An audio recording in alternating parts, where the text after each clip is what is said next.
And now, our feature presentation.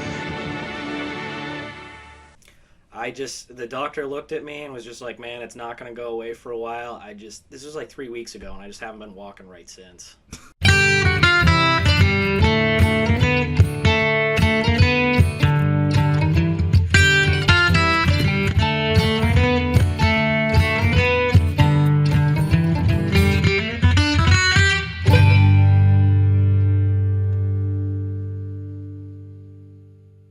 Hello, welcome to another episode of It Sure Is a Podcast, the only podcast where the audio is just as inconsistent as our mental health. Eric, how are you doing today? I mean, I think that previous sentence just summed it up pretty well. It's been a roller coaster of a week, but it's time to record, so I am pumped now. Yes, and to change and lighten up the mood, I brought a time machine with us today so we could go back to the 90s. The way back. The way back. Now, how many of these guys do I got? Because I was actually able to obtain Pokemon cards. Shout out to my friend. I'm not going to dox her or anything or say where she works, but she was able to hook me up. As I was talking to her about it, and she said that, hey, we just got some in. Like, do you want them? And I was like, how's that work? And at first, the first day, I was like, no, I need to save my money.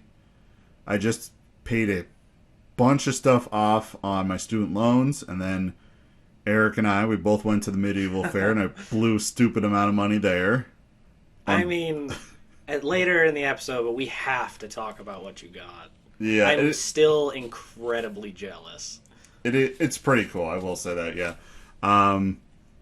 And like, I went to sleep that night and I just had dreams about Pokemon cards, and I swear this is my ADHD like coming out and saying, you know, oh, you need to get these, because me getting fixated on stuff like that happens a lot. I can see that. It was the first night. I'm like, okay, you know, I just need to get over this. You know, I've handled it many times when I wanted to get something. And then after that, I went through my day, went to sleep the next night. I almost woke up in a cold sweat thinking about Pokemon cards because I was dreaming about it, so... Is it holographic? Is it holographic? Is it holographic? Something like that. It just...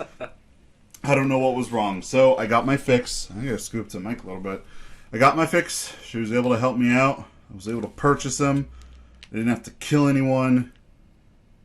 So, I got 3 packs for you, 3 packs for me. Ah! And these are like the fancy, like they're in a cardboard sleeve that you open up. When we got them, they were just in like that cheap plastic foil stuff. I mean, the foil's under there, but it's just like... You know, these are coming in... Yeah, and we're doing all the cardinal sins of podcasts, where like you don't open stuff on podcasts, you don't do a food review on a podcast. I don't know if the mic caught that, but... Oh, it usually does. Here's the thing. It'll catch stuff like that, but like when you were talking about that motorcycle last week... I was listening through, and I would just hear myself, I'm like, wow, I sound insane, because nobody heard that. But the thing it can hear is like while I'm talking, me adjusting my seat, and you hear like the shh of like... It catches the mower across the street. Like, I don't know. Now, my only request... Where are my scissors at? My only request is that... Like, I'll hand you a scissor. Just cut off the top of the foil, just because this is the only place I have to store them. And I'm only doing that because if we come across one that's worth a lot of money... This podcast will end. Alright, no Pokemon card is worth that much. Like, the most you can get is like $500 for it. The girl at the counter, I was telling her about, like, I'm like, yeah, you know, like, some people, like, will buy this stuff if you get it graded for, like, $500 or something. The girl could not care. She's like, sir, it is 10 a.m. We just opened. Why are you here getting Pokemon cards? And I'm like, let me live my life, bitch. Clearly, she's not a child of the 90s. Seriously. And we have alcohol today, but... We're sipping. We're being good. And also, I did eat at a relatively decent time.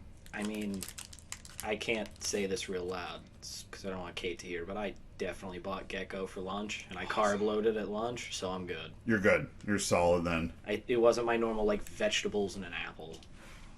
Like, you were in it to win it with the carb loading. All right, let's see what we got. Chatot, Clobopus, Skidoo, Shuppet, what? Pharaohseed. Ooh. Oh.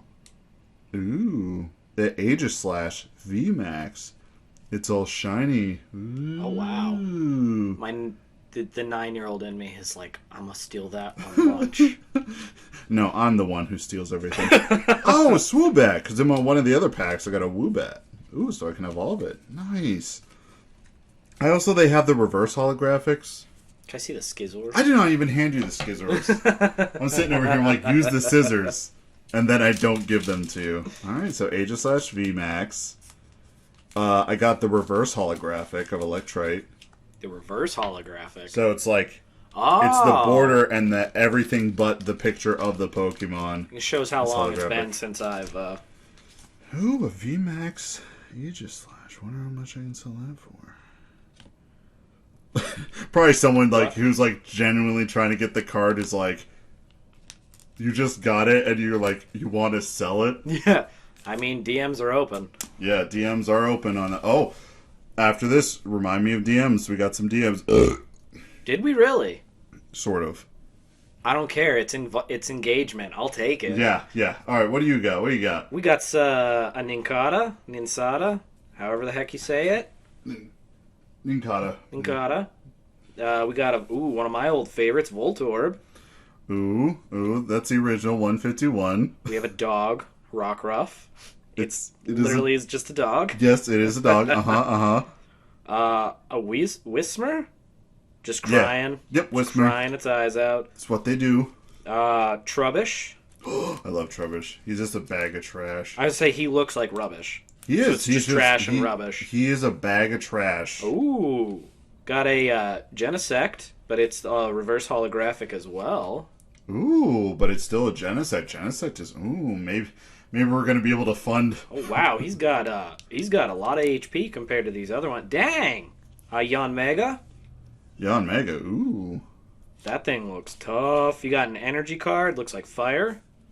Ooh. You got a trainer Heroes Medal. Okay. And I know, like, nothing of what this means. Oh, I'm just pretending. I was waiting for, like, you were going to say what it was and be like, yeah, totally, I knew what that was. Yeah. Nope. Stunfisk. Ooh. Or Galarian Stunfisk, whatever the heck that means. That's a regional difference. So it's the same Pokemon, but it just looks a little different, and it has different typing. Okay. But it's, like, still a Stunfisk. And then Sableye. That one looks kind of cool. Ooh. Alright. I got a Dedenne, a Pick-a-Peck, Choodle, Riolu, Chimecho. Oh! I got the reverse holographic of Manectric, which is Electrike's evolution. It's like... Oh. It's also the reverse holographic.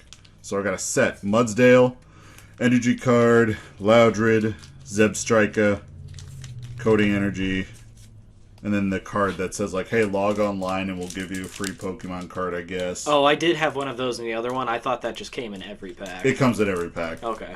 I have a stack of them at my house. Watch them. Is that like you get 10 cards, but one of them is that card in every pack? Probably. I don't know. I'll have to count the next pile because, like, yeah, I haven't 10 additional game cards. And then that one at the end. I have so many freaking Arrokuda. Because alright, I got 10. I gave you 6. Well, we have 6 here. He's counting. You got 11 in this one. They screwed up. Really? Yeah, it says 10 additional game cards, and I got 11 in my hand. Ooh, like that doesn't include the no, if you count the other one, there's 12. Oh. Pokemon Company, you messed up. Thank you. I just the simple joys in life, like that made my guys, it was a really bad week this week. That made my day. It's not even my card. It's Brandon's, and it still made my day. So what'd you get? What'd you get in the magical 11 pack? You got a useless Clefairy. Sorry to anybody who likes her, but she's useless. I'll fight you on that. Tynamo. Okay. What the... Milcery? Looks like a giant glob of something I can't really talk about on the podcast. Oh, yeah, that's Milcery. Milcremy. It's a floating ball of cream. It sure is. You're like, yep, it is. Ooh, got a Galarian Meowth. That one looks pretty cool. Ooh. Chimecho. Mm-hmm. It looks like a knitted scarf. Mm-hmm. That's hilarious. Oh, nice. You got a reverse holographic of Choodle. Ooh. I don't care about Choodle, but reverse holographic, I mean, someone's probably looking for that on the web. My favorite Pokemon of all time, Charizard. Is it just regular Charizard? Yeah, regular Charizard. I mean, it's still a Charizard. It's still awesome. Charizard was always my favorite. Mostly because I think as a child, even then, I thought Ash was kind of a little whiny. So when Charmander evolved into Charmeleon and just wouldn't listen to him, I found it to be the funniest thing in the world. Looks like you got an energy card, a dark energy maybe? I don't know what that symbol is. Maybe it's normal. And then... I'm still learning too, so I don't know. Another Sableye, a Duat, Ooh. Duat, and then Opal. Oh, it's a trainer card. Oh, yeah, the trainer cards. I've been learning how to play. And God bless your soul. It's actually not as complicated as I once thought. Like, it's just there's a lot to set up, but once you start, it's pretty much it's kind of explanatory. And also, like, there's a coin flip mechanic. You flip coins. Yeah, that one, the trainer card was like, flip 2 coins. Aracuda, so this will be my... But this is a different color, I think, than my other ones. So this will be my 4th Aracuda, which works because one of its abilities, search your deck for up to 2 Aracuda and put them on your bench, then shuffle your deck. So I have the number of Aracuda. Seedot, Fampi, Shuppet again, Puccina. I got 2 Cannon, which is also another reverse holographic. Nice. Ooh. Grappalocked, Mightyena, which actually I'm going to hand you that card because that's just a really badass card. Like, that's looking like some Bloodborne levels of stuff. I was right about to say, I'm sorry to bring it back to this, but that looks like Sif from Dark Souls in the first game, that giant wolf. Yeah, with the sword. Mm-hmm, yeah. Mm-hmm. Also, I got 11 in this pack too. I wonder, are you guys going to ruin my day and just being like... 6, 7, 8, 9, 10. Well, I got 11 in this one too. Let me read the pack again. It says 10 additional. 10 additional. I'm reading the back. And... Okay, 10 cards and 1 basic energy. So everyone technically has 11. Well, guys, I'm depressed again. Man, that was just the thing I wanted, and then it's gone. It was that little boost I needed to my day, and then the universe... I mean, I guess that's payback for me ruining Rasputin's dick for you. Yeah, right, that is... That's fair. That's karma. I'll take it. Alright, so give me the last stack you got. Alright, we got a Riolu. Okay, a little Riolu. Sandeel. Mm-hmm. Looks like my dog. Kind of stupid. Whalmer. You mean Sandile? It's a little crocodile, right? Yeah. Okay. Sandile. Yeah, Sandile. Whalmer. Oh, another useless one. Weedle. Mm-hmm. Beldum. That looks like a little spy camera. Ooh. Reverse holographic of Magcargo. Ooh, okay. I don't even know what the cluck this is, but it looks cool. What is it? Aegis Slash, but it's like... Oh, I want to say holographic, but like it's like all the way through. Wait, that's a VMAX card. VMAX? Let me look at the card I had of it. I'm trying to limit the sound of my alcoholic beverage. I don't want to keep hearing it setting down, but I set it over there. think it was in the first deck I had it. I think I have a nervous tick where I like tap things around me, so you can probably hear random tapping on this board in front of me. Aegis / VMAX, yeah. Which one do you have? Aegis / I'm assuming the V next to it means VMAX. You just have V? Yeah, just V. Let me see that. What the flip? Compare! So there's V, and then there's VMAX, and I have both of them. Brandon in the V. In the V. Yeah, because let me show you this one. Sorry, Like, I have a it's 10-year-old humor again. It's Oh, like... wow, they both look like... You know what I mean? Like, the one is Yeah. just V, and then the one is V Max? Yeah, so this one must just have, like, VMAX has more health. Looks like it does a little bit more damage. Yeah. Same other stats. Oh, yeah, V rule and then a VMAX rule. Okay, is that like if you play with those rules? That I don't. It says V rule, when your Pokemon V is knocked out, your opponent takes 2 prize cards. Oh, but VMAX rule, when your Pokemon VMAX is knocked out, your opponent takes 3 prize cards. So I think it's actually because they're, like, overpowered. Mm-hmm. It seems like once you do finally lose them, you actually, like, your opponent gets rewarded for taking out such a strong opponent. Oh, okay. Then it looks like maybe a water energy card, another old lady opal, Matang. Ooh, he looks kind of boss. He looks like Matang. something out of Sonic, like Dr. Robotnik would use. And then, what? These Pokemon designers are on acid. Girafarig? Yeah, that's from Gen 2. I never really got palindrome. past Gen 1. It's a palindrome. You can spell its name backwards and it's still Girafarig. I mean, I would kind of like that, but it doesn't look the same back to front. Like, it looks like it's got 2 animals on it, but... Yeah, it was... Supposedly, it was supposed to have another entire giraffe head on its butt, and they took that out. It looks like it has the Mario... What is that? Chain Chomp. Yeah. Yeah. Alright, but I think you got some pretty cool ones. Cool for someone who, like, has never done this before. I don't even know if I'll keep collecting, but I was just like...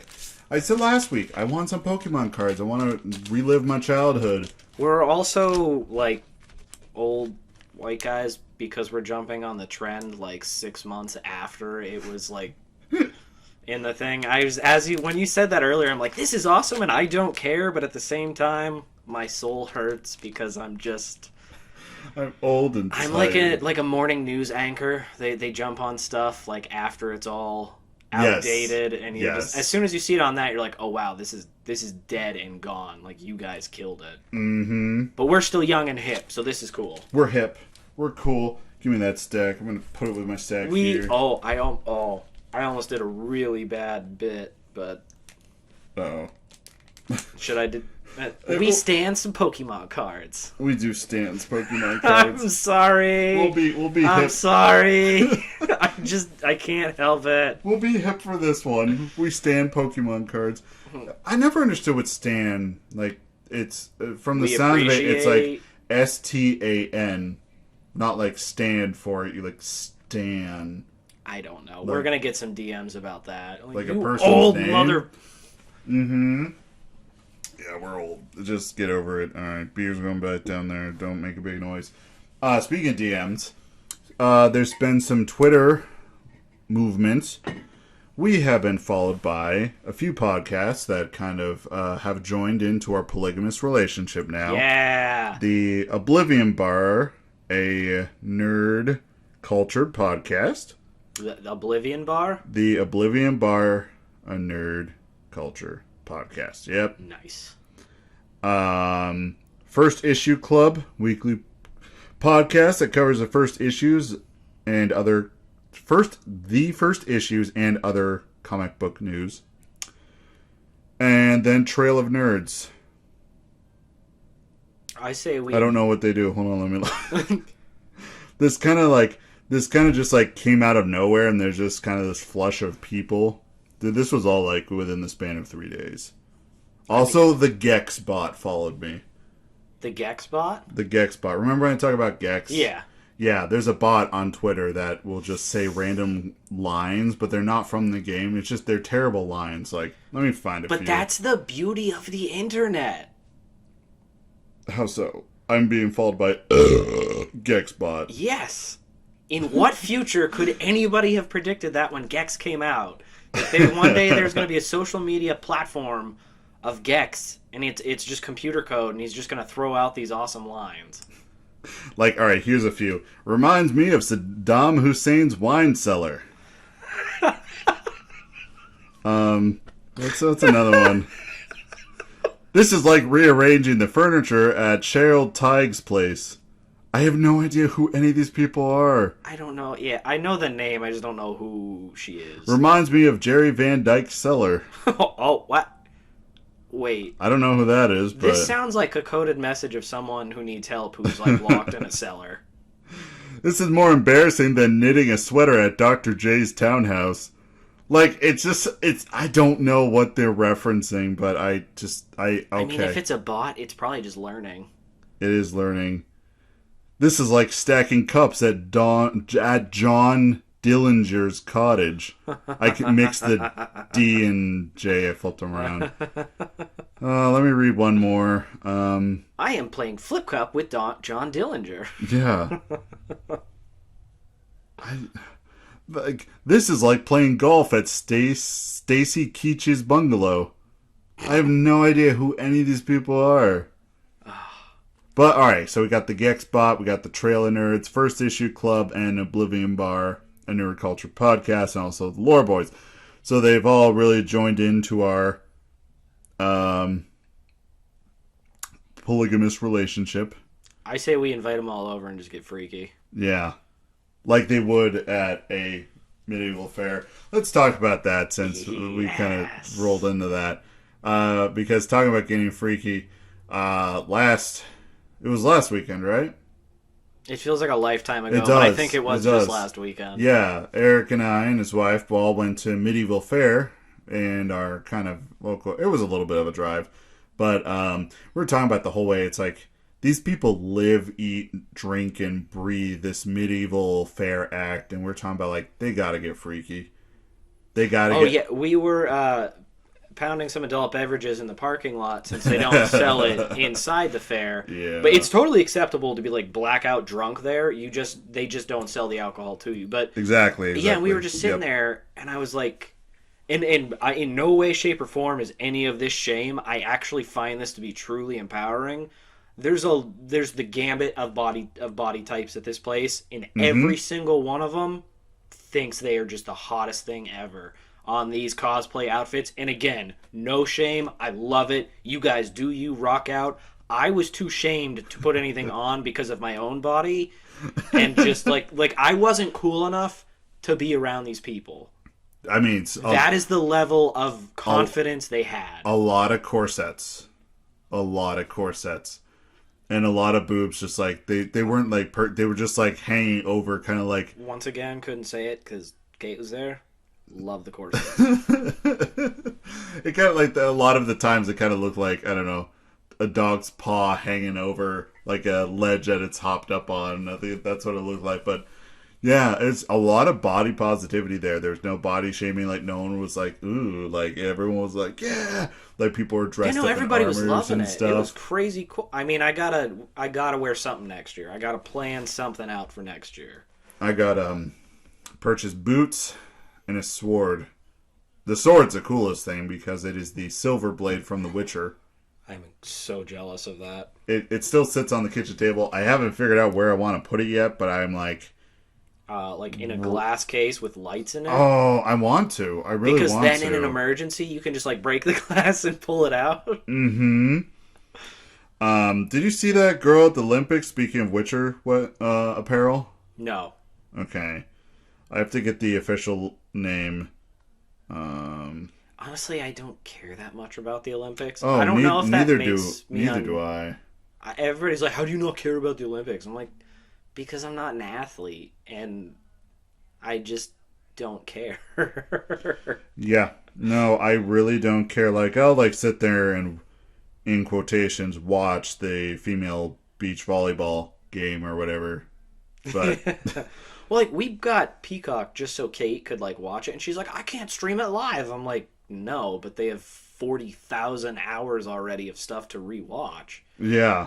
She's like, well, that's no fun. Like, what did you think it was going to be? Okay, here it is. Here it is. So it was one of the shooters for the, like, competitive shooting competitions, right? I'm trying to get her name. I can't read her name. She's Russian. Balski. I don't want to screw it up. It's well, all right. It's Vitalina. I can't read her last name, and I don't want to butcher it. I mean, I'll butcher it. I don't have a problem with that. You're like, I don't care about that. It's Sarashkina. Batroshkina. So, Vitalina Batrashkina. Nailed it. I hope I got it right. Because usually people, I don't care about that. But in this instance, like, this was the one thing that I kind of took away from the Olympics. Like, literally, after watching that little drone opening thing they have with the globe, did you see that?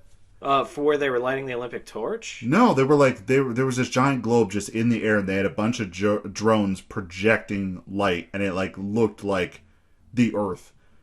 And it was just this orb that was changing, and they had all this different stuff. It just reminded me too much of Neon Genesis Evangelion, and I stopped watching because it creeped me out. Okay, I haven't seen that yet, but it is on my Netflix watch list. Just be ready to be depressed for like a month. That's all I gotta say on that. I've been depressed for like the last 3 months, so I'm like, this is actually probably the time for me to watch it. Yeah.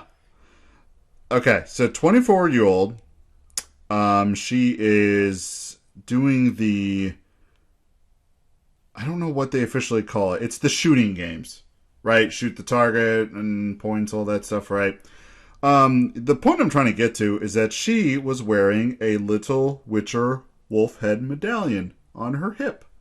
And when they took a picture, awesome. Like, they took a picture of her, and of course she, like, has a stand, she's looking badass, like, holding the gun, and then someone points out, like, is that the Witcher's wolf head? And, like, everyone zoomed in. Russian? Yeah. I can't believe they even let her go out in that. But, like, that's awesome. This chick is my new hero. She is. She's wonderful. And she's my favorite. It's, let me see. Apart from her sharpshooting skills, the 24-year-old is also attracting attention at the Tokyo Games for her obsession with the popular fictional game / series The Witcher. The Russian is an avid gamer, and this isn't the first time she's participated in a competition sporting a Witcher medallion or related gear. According to video game publication Kotaku, her last name, did it change? Krastavinsky? No, did they spell it differently? They're just screwing with Americans. They might be. They're like, we know you guys can't do it. She wore a Witcher medallion and Witcher-themed shooting glasses at the Rio Olympics as well. That's awesome. So she is my hero. But just like you said, yeah, that's my hero right there. Just wearing that stuff like... I think it's cool that they're pointing it out. I think they pointed it out in a little bit of a derogative way. I don't know how I feel about that. Wait, derogative how? Like, they're just like, oh, she's a gamer and she's, like, obsessed with The Witcher. It's like, you could have just, like, mentioned in passing, like, oh, this is one of her pastimes. Okay, you're saying, like, obsessed. Like, she's obsessed with it. Yeah, they're basically calling it out like it was weird that she's an Olympic athlete and into this. I'm like, no. Michael Phelps is, like, one of the greatest athletes of all time, and he smoked weed and everybody gave him crap. Now you're going to give, like, a shooting champion crap because she likes video games? I don't think it was crap, though. The article didn't seem like it. It was just like, hey, it's really cool that you enjoy The Witcher. Because The Witcher's awesome. I hope that's what it is. That's what I'm hoping people take it as. Yeah, I just got the base information because I don't want to sit here looking on my phone the whole time. Hey, guys, we're just going to read articles to you about the Olympics for, like, the next 4 hours. Hey, don't crap on that. That was what the podcast was for a while there before you came on. I would sit there and I would just read articles off the internet. But not about the Olympics. Right, it'd be about Kickstarter, but I mean, I read articles, so I can't knock it that much. Yeah, but that stuff was interesting. This is people... I always feel bad at the Olympics because, like, man, I'm like, if I just took care of myself a little better, I could be doing that. And then I think about it more. I'm like, why do I want to watch this? Now, if they have the gaming Olympics, give it 20 years, it will be in the Olympics. And I'm not even saying like esport. I'm saying like they develop all the guns and weapons and all the stuff from our favorite games, and they make them fight to the death. Or VR. Let's go with VR. Yeah, let's go with VR. I'm willing to put my pride on the line for that.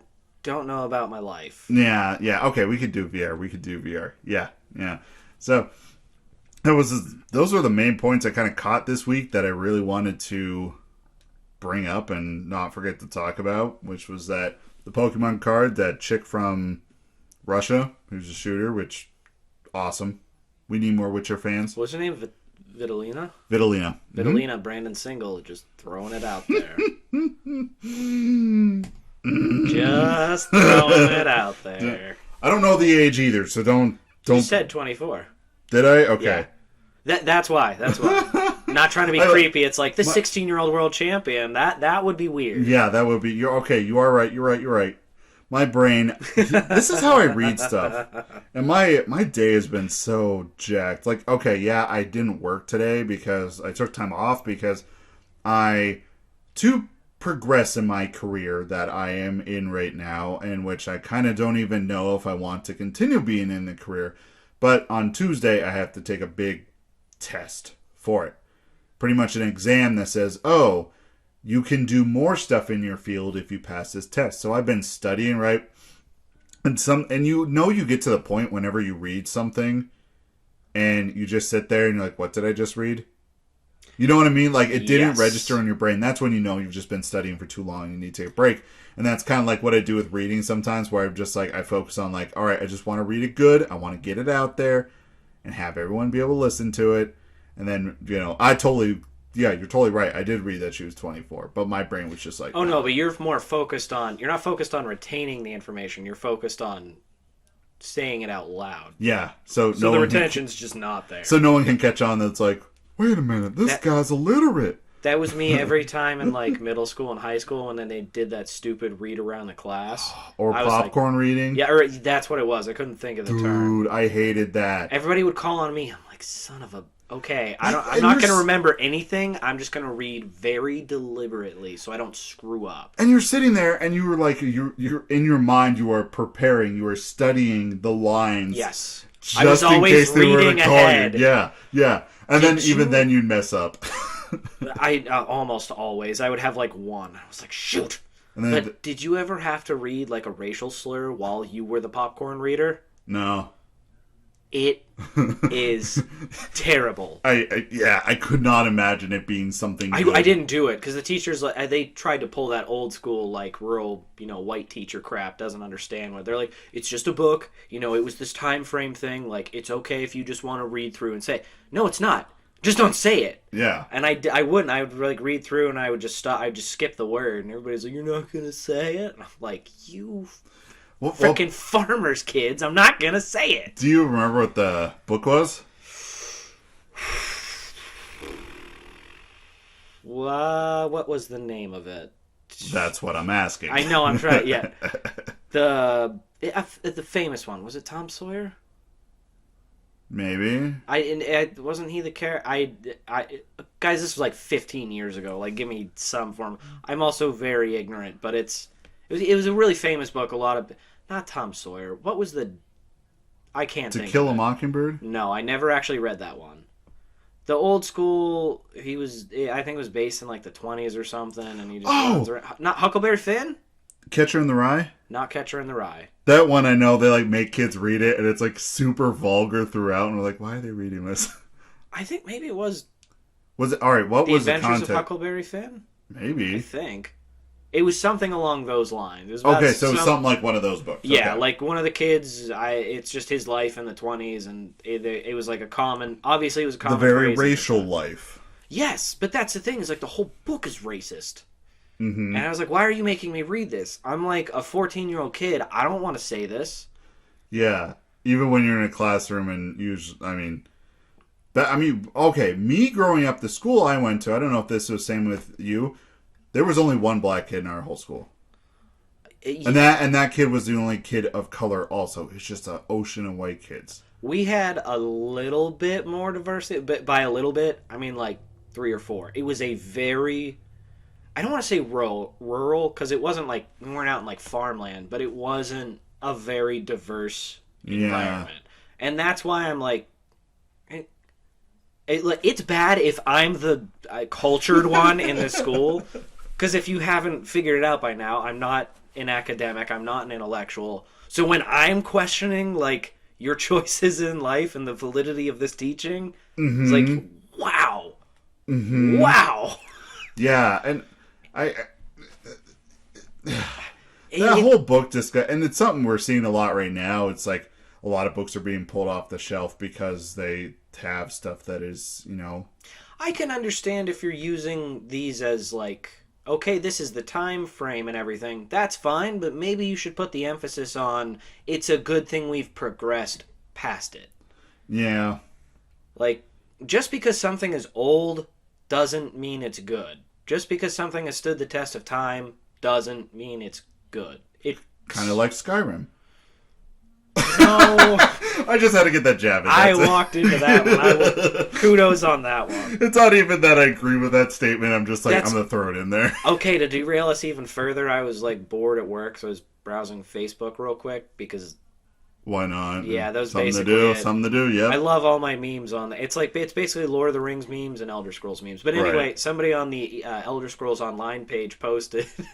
He's like, if you guys want Elder Scrolls 6, stop buying Elder Scrolls 5. That's it. That is it. And the thing is, people they're almost as bad as like the Nintendo culture, the Nintendo fanboys, which I am a part of, and I have even committed this sin because people are like, stop buying the HD things. They're charging full amount for a game that's like 10 years old, right? And they do a remake of it.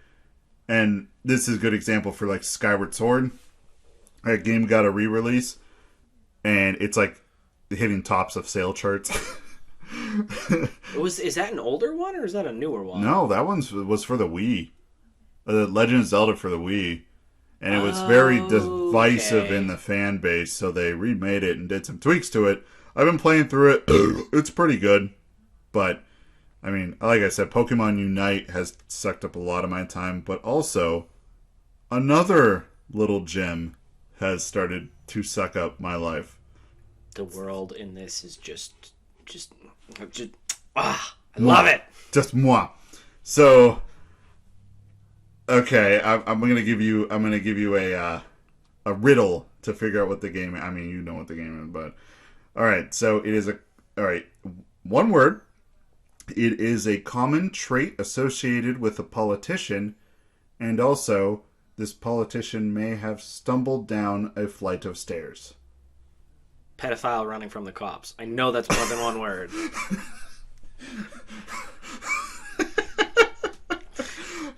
Boom! Yes, we're talking about pedophile running from the cops for PS4, Xbox One, and the PC. Yes, it'll get a port to the Switch in the next couple of months. We're talking about Greedfall.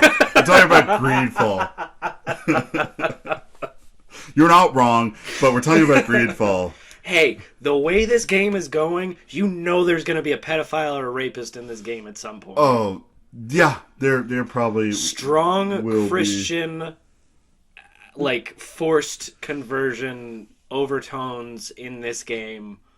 They laid it out at the very beginning. Just yes. Okay, so let's give a little context to the listeners of just what we're talking about, because actually a lot of people not heard of Greedfall. I only really heard about it like I think I saw it a few times before, and then you were like, oh yeah, I'm trying to play Greedfall, and then I saw Greedfall. I'm like, you know what? I'm going to give it a shot. And now it's like it's become the book club game that we have where we're texting each other. We're like, oh man, did you do that? And I'm like, I just climbed out of a fighting pit. And you're like, there's a fighting pit? Like, well, I saw it a few times like you did when I was looking through PS4 do like sales and stuff. And I saw it and it was really cheap. And I was like, I want it.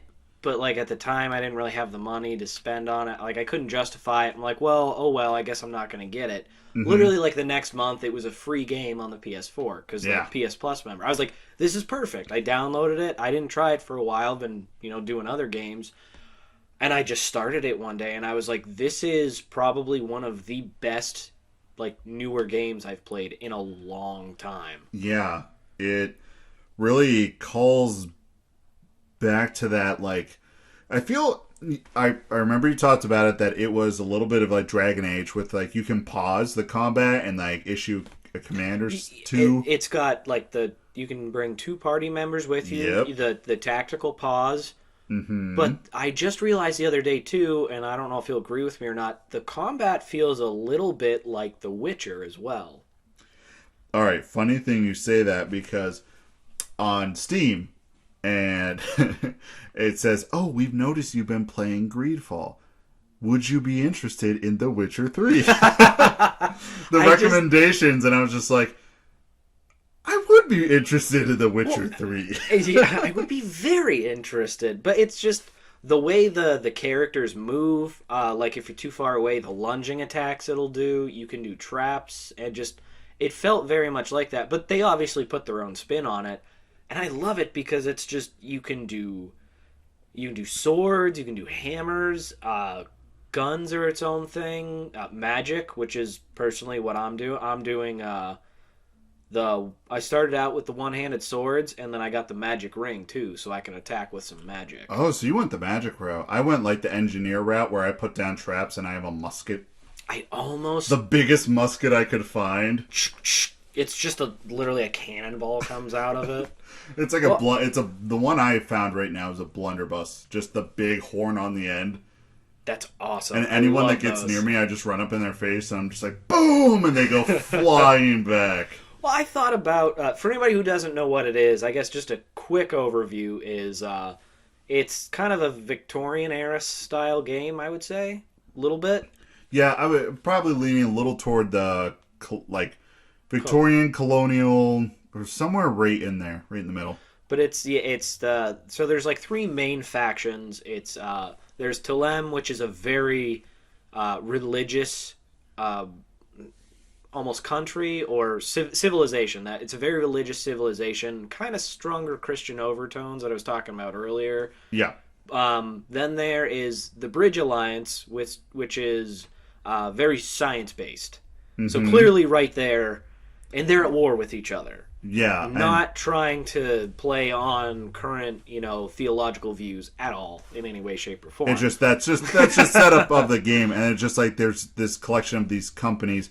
There's this religious one, not really a company, but there's just this religious sect. There's this very scientific sect, and then like somewhere in between there is kind of like a trading company. It's the merchant congregation, and that's what your character is. Yeah. And they're pretty neutral because obviously they facilitate a lot of trade.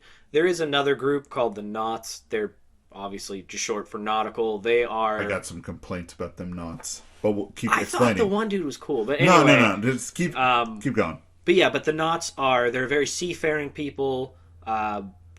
For anybody who's too young to understand any of my old references, if you're looking at HBO's Game of Thrones, they'd be like the Greyjoys. They're very seafaring people. They don't really raid a lot, but their main thing is ships. They're not very land-based. Yeah, and they kind of have this culture around ships. Like if you, a baby, are born on a boat, by law, like you belong to the Nauts. So like a mother can give birth to a child. And they're just like, oh, you just had a kid? That's ours. Yeah, this ship is our country. We claim it. But, like, you could also sell them children. Not even sell, like, to settle a debt or, like, a promise and stuff. That's how, they call it, I think, sea given. That's how a lot of their culture goes. So they're not really, like, a nation, I would say. But they are a bigger faction, at least in the beginning of the game. But I guess there's some weird disease going around, too.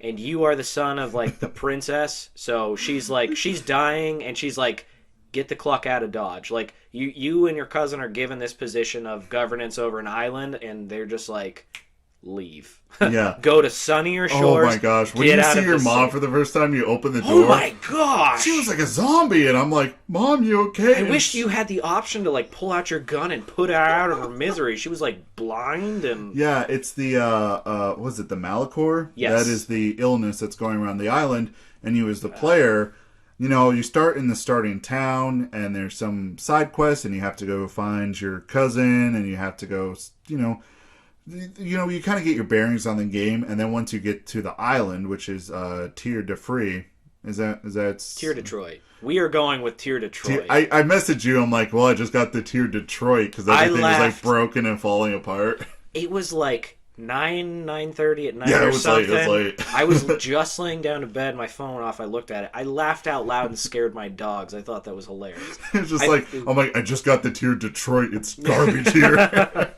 I think Tier for D is the actual name of it. But yeah, Tier for D. You're totally right. Yep, we are calling it Tier Detroit, just so everyone knows. Tier Detroit.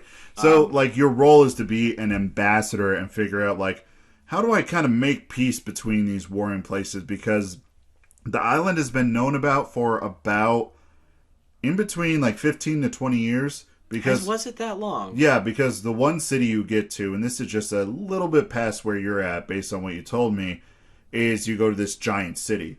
And the guy explains, it was 15 years ago we came here and started building this. Okay. And then there's something that's they knew about the island before, but the tones of it is obviously that colonial era coming to a new world. There's obviously natives there. All the natives are pretty much elf people. Can we say that? Because did you get I just got the one woman. The girl. Yeah. Is it I don't even remember her name. Sonia. Serene.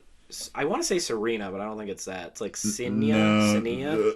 I'm gonna look it up right now because I looked it up because Oh, by the way, guys, none of this is really spoilers either because this is all right at the beginning. As soon as you leave that first island, you find all this out in 30 seconds of landing. Yeah. So we're not very far in the game. So, however, I'm gonna give a prediction. This is Siora. Siora.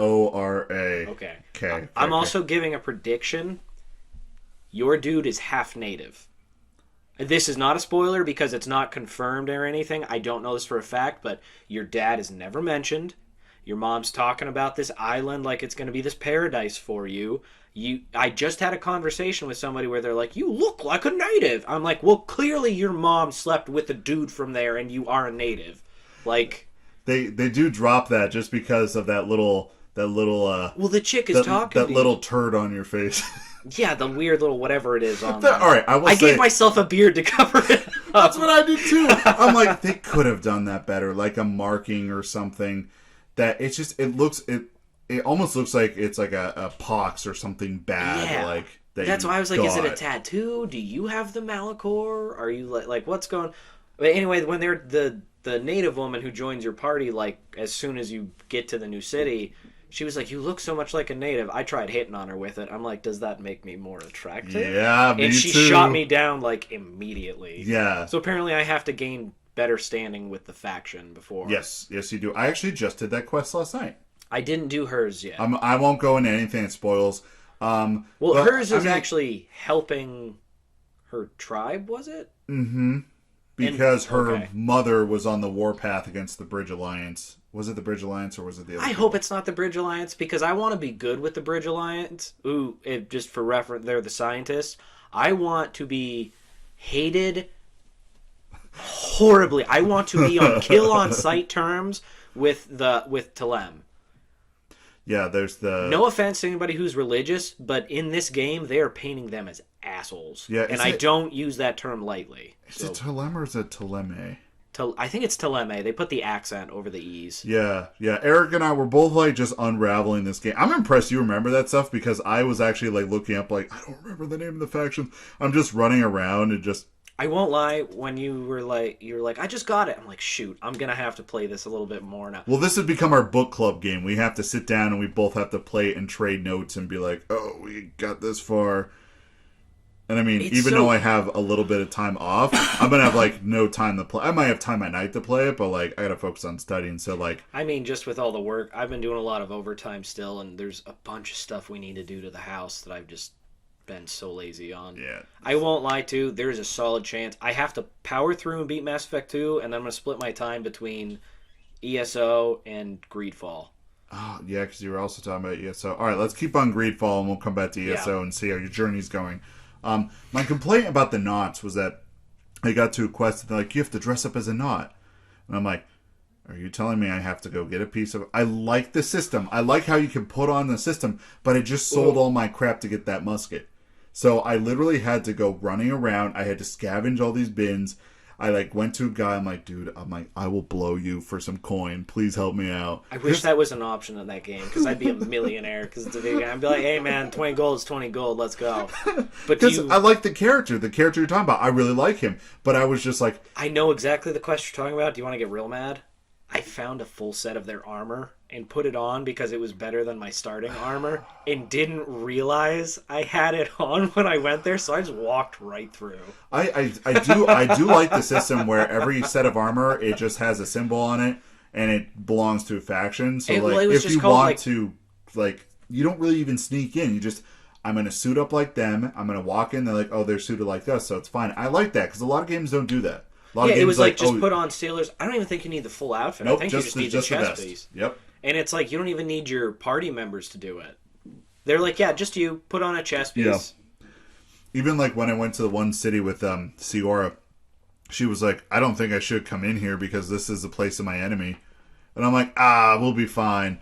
And she's like, no, I'm going to wait outside. And I thought she was going to wait outside. No, she comes in and she starts fighting with the king. And I'm just sitting there. I'm just like, oh. Like fighting? Like, does he die? No, not fighting, but like they argue. Oh, and you that have would the have been choice. so sick. I challenge you to a duel. Yeah, and I was just sitting there and I'm just like, well, like I should have left you outside. And the king got upset with me, but I sided with her because I'm like, oh, listen, yeah, you kind of just show up and start killing all these people. No wonder they're mad. Like, I don't know what to tell you, dude. I'm so glad you said that because I'm bringing her with me.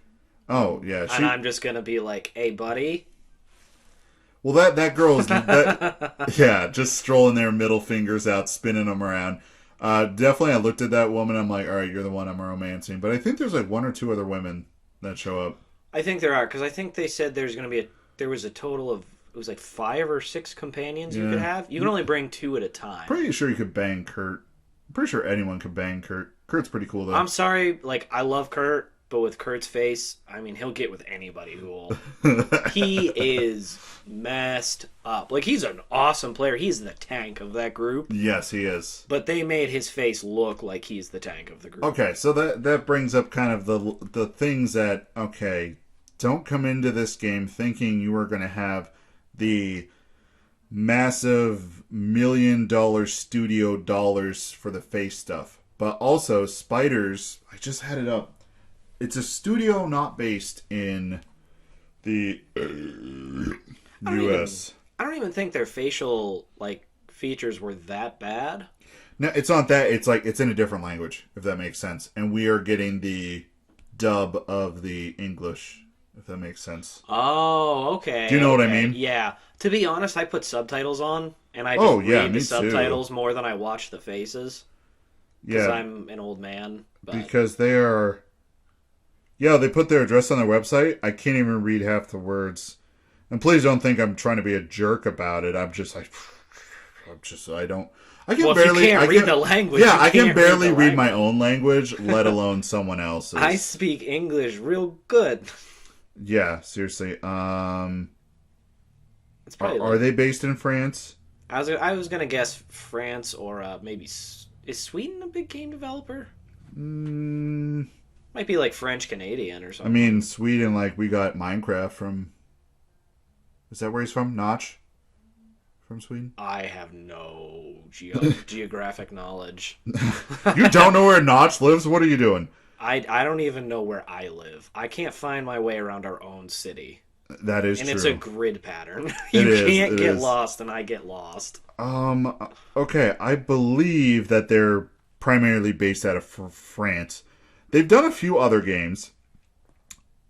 All of them got this kind of cult following, but none of them were considered great games. The Technomancer, Bound by Flame, Mars Warlogs, of Orcs and Men, The Testament of Sherlock Holmes, Fairy, Legends of Avalon. I think that's a PS2. Is that a PS2 game?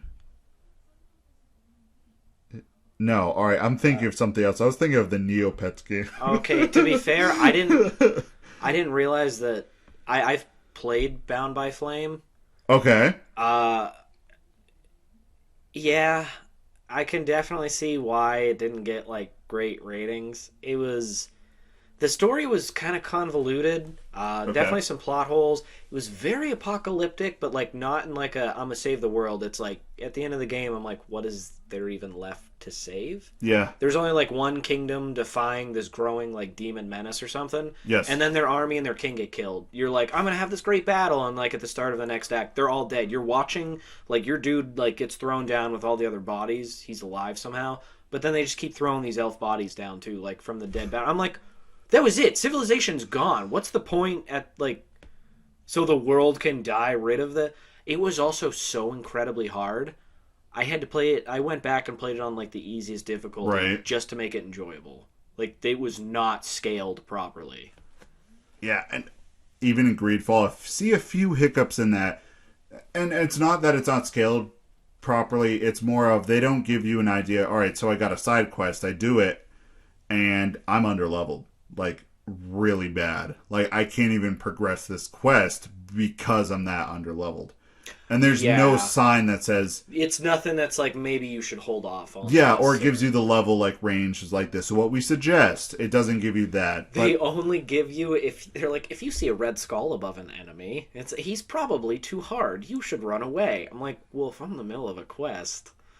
Can't really run away here, guys. You can't. And depending on the fight, like kind of the type of mission you're on and the engagement of that quest, you might be stuck in an arena with that thing and you cannot progress. And you might almost accidentally softlock yourself, which I almost did, but I was able to get out of it. I save that game pretty often. I always have 2 saves and I just go back and forth, so I always have points to go back to just in case. Mm-hmm. That's smart. Very smart.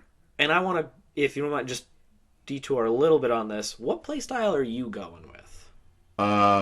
Okay, so you got the, like, you can use the single-handed weapon, double-handed weapon, and magic, all the, like, the equipment gear, and then the rifles. Those are kind of like the routes you can go. And the funny thing is to use the two-handed of those, you have to start with the one-handed. Because you progress that skill line, and eventually you can unlock the larger two-handed ones. I wasn't aware of that. I thought one-handed was its own skill line. It's just the beginning stages for using two-handed later. My play style is I craft a lot of stuff. I'm at the point where I can make bullets. Thank goodness. That's the... Oh, yeah, especially if you're going to use a rifle. Yeah. You're going to waste all... Money's pretty valuable there. Yeah, I put my points into engineering, and I put my points into rifles. And I did put some points in the, basic weapons because I'll need them. But, like, now that I can start making bullets, like, I just hang back, let them fight, and I just fire off. Well, and that's the thing, because this is such a... You can't do everything in this one, which is frustrating, but also kind of cool at the same time. Yeah.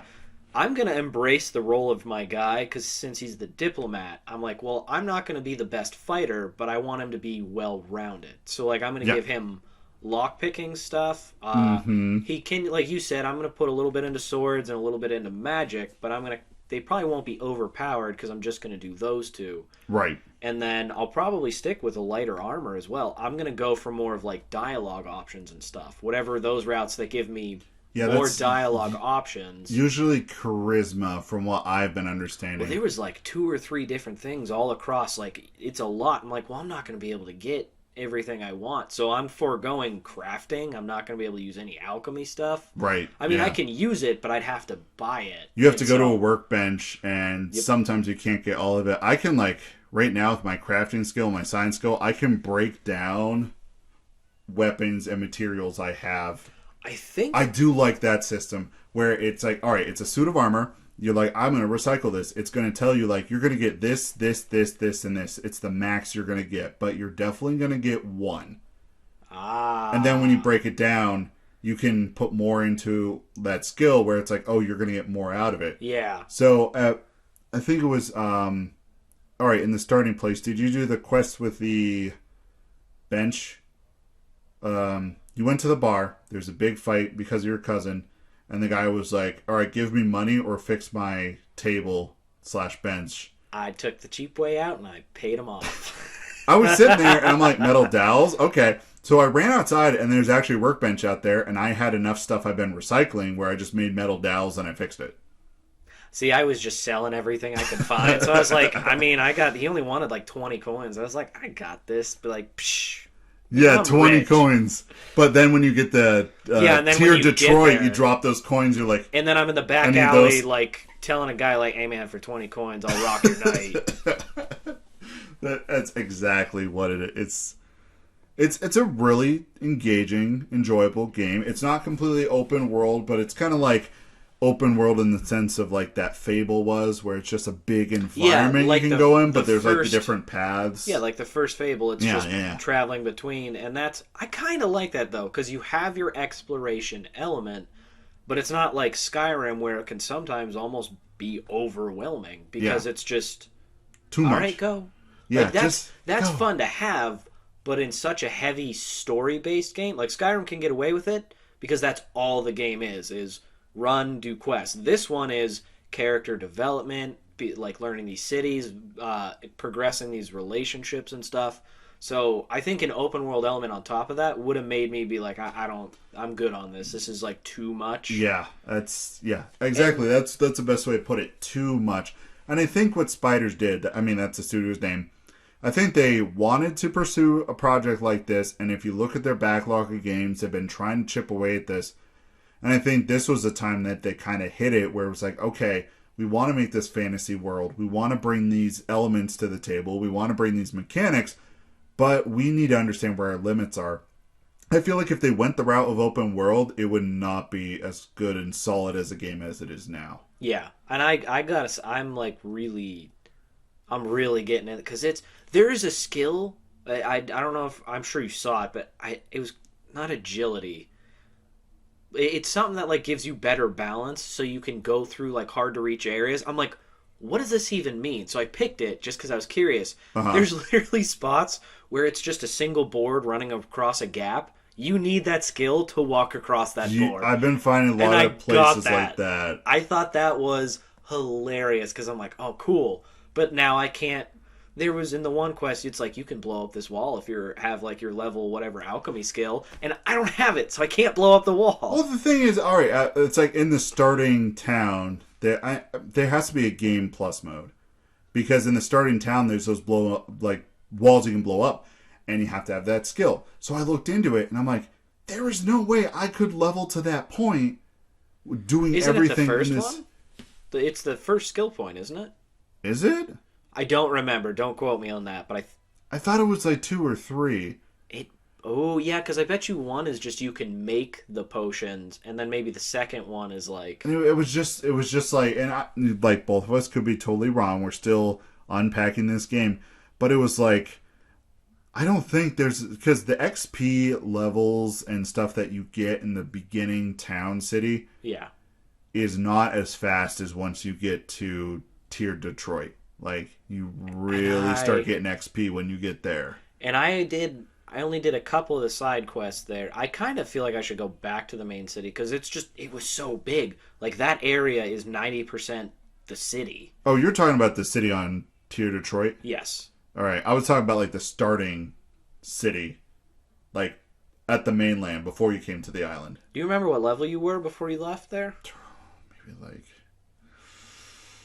I'm level 9 now. Oh, maybe, wow, you're way past me. I maybe left there at 4. I think I was like 3 or 4. 5, maybe. And I think... So I was kind of curious, and I was kind of thinking, like, maybe there's a game plus mode, because then you can come back and just chuck a bomb at it and blow it up. Anyways, in those situations, if you sneak... There is a sneaky mechanic. It's basic. It's very basic, and it's not that great. Like, you can walk in front of them as long as the eyeball doesn't fill up, like the symbol that pops above their head. As long as it doesn't fill up, you're fine. I mean, I thought I was like being sneaky in the shadows, and like 3 dudes jumped me. I was like, oh well, I'm not sneaking. Yeah. And then Kurt's busted up face came in and literally just punched him and killed them all. Seriously, Kurt he's something a force to reckon with. I have a feeling he's not going to be that good later in the game, but for right now, the dude is unstoppable. I'm just in the back with my little magic ring going, pew, pew, I got you. Or wait, what is it? Lightning bolt! Lightning bolt! Yeah, like that meme of that guy, lightning bolt! Lightning bolt! I'm not going to lie, though, the magic ring, it is kind of cool to use that. I don't know if you've seen anybody in the game yet or not. I think Siora uses like some kind of healing ability because I'll be fighting and this little like fart cloud starts chasing me around. And when I first saw it, I started running. I'm like, "What is that?" And it finally hit me and actually healed me. I was like, "Oh." I almost wonder if that's going to be like, I kind of like their approach to magic where like you need to have the natural talent, but like if you want to attack with it, you use a ring. And I think there might be healing abilities if you use a necklace. Yeah. Again, don't quote me on that, guys. It might just be a different ring. But yeah. I thought that was kind of cool. So I'm like, I'm going to use a sword, but like, I want to explore this other. They also do give you a respec, which is why I was like, okay, I can screw around and play with all this stuff. Yeah, they give you the memory crystal, which you can like get more of or craft them, I think. Yeah, I remember though I used up all my potions because I didn't know the mechanics yet. I'm like, is this like, okay, you have 3 until you rest and are like refilled? Like Dragon Age 3? Or The Witcher. Or The Witcher. Yeah, and I was like, oh no, once you use them, it's gone. Yeah. So you either have to buy more, or and everybody online I was looking up, they're like, don't waste your money, just craft them. I'm like, I don't have that ability, you douches. What am I supposed to do? You're supposed to craft. That's what you're supposed... Yeah, it's... I think, though, if your companions have those skills, I think you can use them to do it. Yeah, hopefully. I'm praying. That is going... I'm like, oh, please, I hope I can do this. Do you level the side characters up? I don't think so. Okay, good. Because I just realized, I'm like, I know you give them equipment, but I was like, I never... Yeah, I think they level up on their own, and they kind of do their own thing. Which I kind of wish there was a little bit more influence that we could have on the side characters, our teammates. Like, give them orders and stuff to do. Like, along with equipping them. Like in Outer Worlds, like, you could just give them perks. You weren't... It wasn't crazy in-depth, but you could give them perks where it's like, all right, whenever your companion attacks, it's going to bring a lot more aggro to them, so everyone comes over to them. Yeah. Which, in my second playthrough, what I'm doing is I'm literally only using melee weapons, so everyone has high aggro, so they all go attack them. And then I just come behind them with like hammers and like weapons. I'm like, I start hitting them, trying to kill them. It's not working out too well. It's possible. It's just I haven't been speccing the right stuff because I've specced into what I did last time. Because I'm comfortable with that, but it's not because whatever playstyle is like, I don't want to say easiest for you, but that you like mesh the most with. Yeah. No matter what other playstyle you go to, you always wind up just taking that turn. Dude, that's what I do in The Witcher. Like I try to make the opposite choice, and I sit there and I feel a sickening just knot in my stomach, and I've tried so hard. Like in Mass Effect, I'm like, my dude's gonna be ruthless and heartless in the second one because he was betrayed. You know, he's a man on a mission. Yeah. And then I'm like, this person, I'm like, as a grown man, I'm like, I can't pick this option that has no consequence whatsoever because it's a video game and this character doesn't actually feel. But I'm like, I can't be mean to him, guys. I don't know what to do. This collection of data and pixels. This collections of zeros and ones. I respect them more than real people on this planet. To be fair, I don't have a very high opinion of certain real people on the planet. But it's just, I'm like... It feels like Greedfall is like the, almost like Mass Effect or Dragon Age Light, or Diet Dragon Age, or Diet Mass Effect. You know what I mean? They take a lot of stuff from there, but they do their own thing. I think the setting is straight enchanted. Like, I was enchanted when I just started playing. Well, I think that's why when I started playing it, like, obviously anybody who plays it, if you want to be nitpicky, you can find a bunch of stuff to complain about, but... Oh, yeah. The story just right off the bat was just so engaging. I'm sorry, the last fight before you leave for the island, I didn't see that coming. And it was just like... And you're just like, once you did it, I just felt like this primal, like, yeah, I did it! This is crazy cool! But then they take away that sense of accomplishment, as I don't want to do a big spoiler, but like you fight a monster, it's very big, very big, and then you do it. But I won't give the spoiler, but they take that like sense of accomplishment away at the very end. Oh yeah, and you almost feel sad. And I was like, I don't like it, but at the same time, that was so engaging. I'm hooked. This is crazy awesome. That boss battle, I literally just made a line of traps from him to where I was in the back. And I kept aggroing him, and then he charged, went through all the traps, and he died. He did not get to me. He was just crawling through. He's just blowing up, and he's trying to get there. I'm like, oh, he blew up. Oh, he's poisoned. Oh, he's stasis. Oh, you just... Oh, he's blown up again. Poisoned again. Stasis one more time. Oh, blown up. He died. I definitely died the first time because I was so caught off guard. And then the second time, I was like, what would Geralt do? Just because I'm like, this is kind of like the... So I like ran around behind him and I kept stabbing him until he's half health. And then I just ran to the back. I had a bunch of ammo. I'm like, well, I'll just use this. So I just sat there and shot him like 40 times. Yeah, I died the first time too. And the combat is a lot slower and more methodical than it looks. Yeah, like you I'm need sitting to there parry, you need to dodge. Yes. And that's what I was like, I'm just going to button mash and no, you got yeah, because you're like, this is the first boss, so it's going to be simple. I actually died a few times. But the cool thing that I found is once I was like, oh, dodging, you can dodge like under his attack, like right up against him, attack. You don't even have to ever stop or like run away from him if you're good at it. I've always sucked at parry. That's why I never beat Sekiro. Because I just can't parry. Yeah, and that's the game is all just, it's parry, the video game. It really is. It's just like, can you figure out the timing? No, I can't. That's why I've always used big shields in Dark Souls. I do enjoy watching people play games like that and get so furious because that's kind of how I get.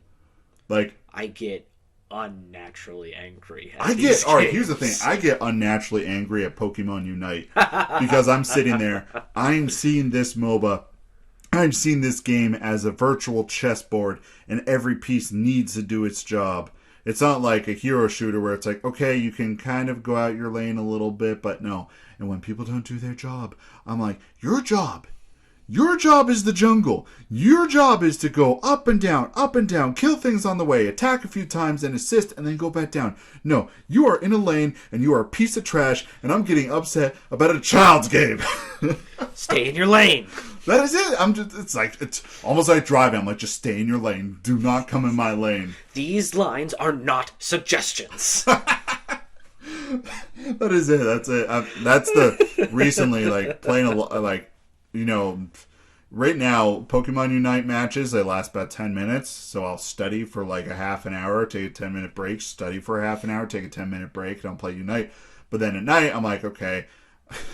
I just get stoned and play Greedfall all night, and I'm just sitting there and I'm like, this is nice. That sounds so amazing. That would be like such a great way to just decompress from the week. Oh my gosh, it is, and you know that's what my gaming schedule has been, and I've been just getting furious at it because I've been climbing up in ranked because I want to see how good am I, right? And I can usually tell when I'm the weakest link. You know, I'm the one doing bad. I know that. But it's even more frustrating when I'm pulling my weight and the score shows it. And I'm like, really, people? Like, how did you get to this point? I threw in my Pokemon Unite rant. Got that in there. So back to Greedfall. It looks pretty. The game looks good. I think they put a lot of time and effort into that. Like, making it feel... It's still limited because, like you said, Spiders, I don't think they're a huge they're definitely developer. Not. Nope. So everything is going to be, like, a little bit more limited. Hairs on my face. All right, continue. But I think they put so much heart and soul into it. I think it's going to be awesome. And that's the thing. That's what games are missing right now. That is just... their world map, even though it's not, like, super detailed in the sense of, like, telling you where to go, but their world map... is just an actual like map on a scroll, and it looks so cool. And it's just little things like that we're looking for. And you can tell that they put in the time and they put in the love and passion to it. Yeah, they put like a little sea monster out, and I don't know if you've actually like taken time. I was like, as soon as I saw it, I'm like, I gotta look at everything on this map. Oh yeah, they put like a little sea monster out there and some shit. It's so cool. And they've done a good job building the world, and all the monsters on the island is kind of this mix of something you would find, like the bears. I'm not going to lie, I haven't even seen them anything yet. Really? Not even the bears? They're like Wolverine bears. I literally left the first city on the island, went to the merchant's camp, got all those side quests from your people, went to the next area. That's where I'm at. Okay. That's where I saved it and shut it down. Okay. Because there's like these bears, but they kind of mix them with like kind of like a Wolverine almost. It's things that are recognizable, but they've tweaked them a little bit, like Wolverine bears. There's like rhino pigs. And I know this sounds stupid, but like when you see the monster designs, like they did them really well. Is what they did. Yeah, but... and you can find just random pheasants running around, and I hunt them down. I pull out my musket. I'm just... Does it keep track of it for you? I only say that because Skyrim has a metric that tracks how many rabbits you kill in the game. Oh, I have no idea. And I slaughter rabbits mercilessly in that game. Because you can sell their feathers, so that's why I kill them. But it's only 1 gold. Yeah, but 1 gold. I mean, 1 gold's one gold's 1 gold. You know, it's saying 20 Lock gold's on and gold. shoot it with the gun. You're good. Yeah. Is there any kind for the gun? Now I'm playing on PC. PC is very different. Is there like a third person aiming for the gun? I don't think so. Haven't seen anything like that because it's literally the gun is just. I thought it was going to be more along the lines of, and if it was like this, I'd have gone gun all the way. Yeah. It's not an equipable weapon. They actually it's an item. It's pretty an much. item, and you can assign it to a hotkey. But that's it. But that's what I want. I'm like, oh, if I can like dual wield these or something, have them hanging off my belt or something. Yeah. I love games like that. That's when I'm always, especially old school. I'm like, we're doing the guns. Let's go. But because Fable 2, I know 2 definitely and 3.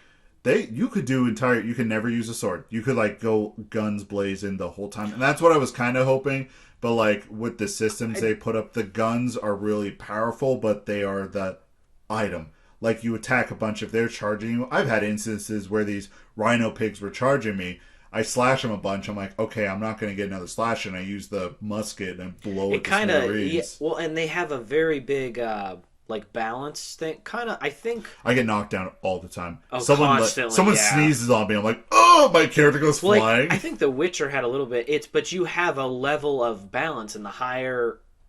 Balance or not endurance, because endurance is something else, but there's a trait that you have that actually determines how easy you are to get knocked back, and so do your enemies. Yeah. So like obviously bigger weapons and stuff cause more stagger. They have it with the one-handed swords. I love it. It's like a kick. You're like the Karate Kid. You do a flying crane kick to the face and they just go down. Yeah. But like I thought that was a cool element to the fighting too. That made it a little bit different. Have you upgraded anything?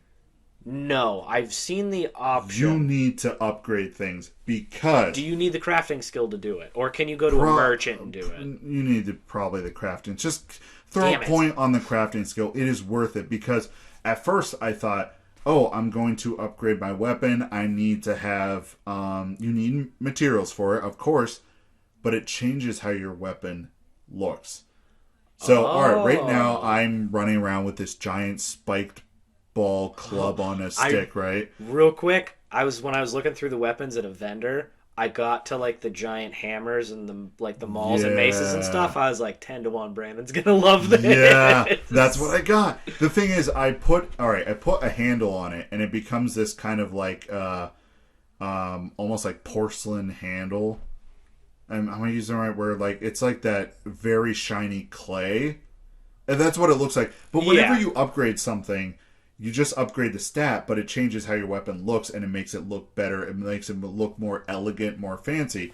So with that handle, I have like a 52% chance to stagger every time I hit. Oh, that's awesome. So, and it's only on people though, I think.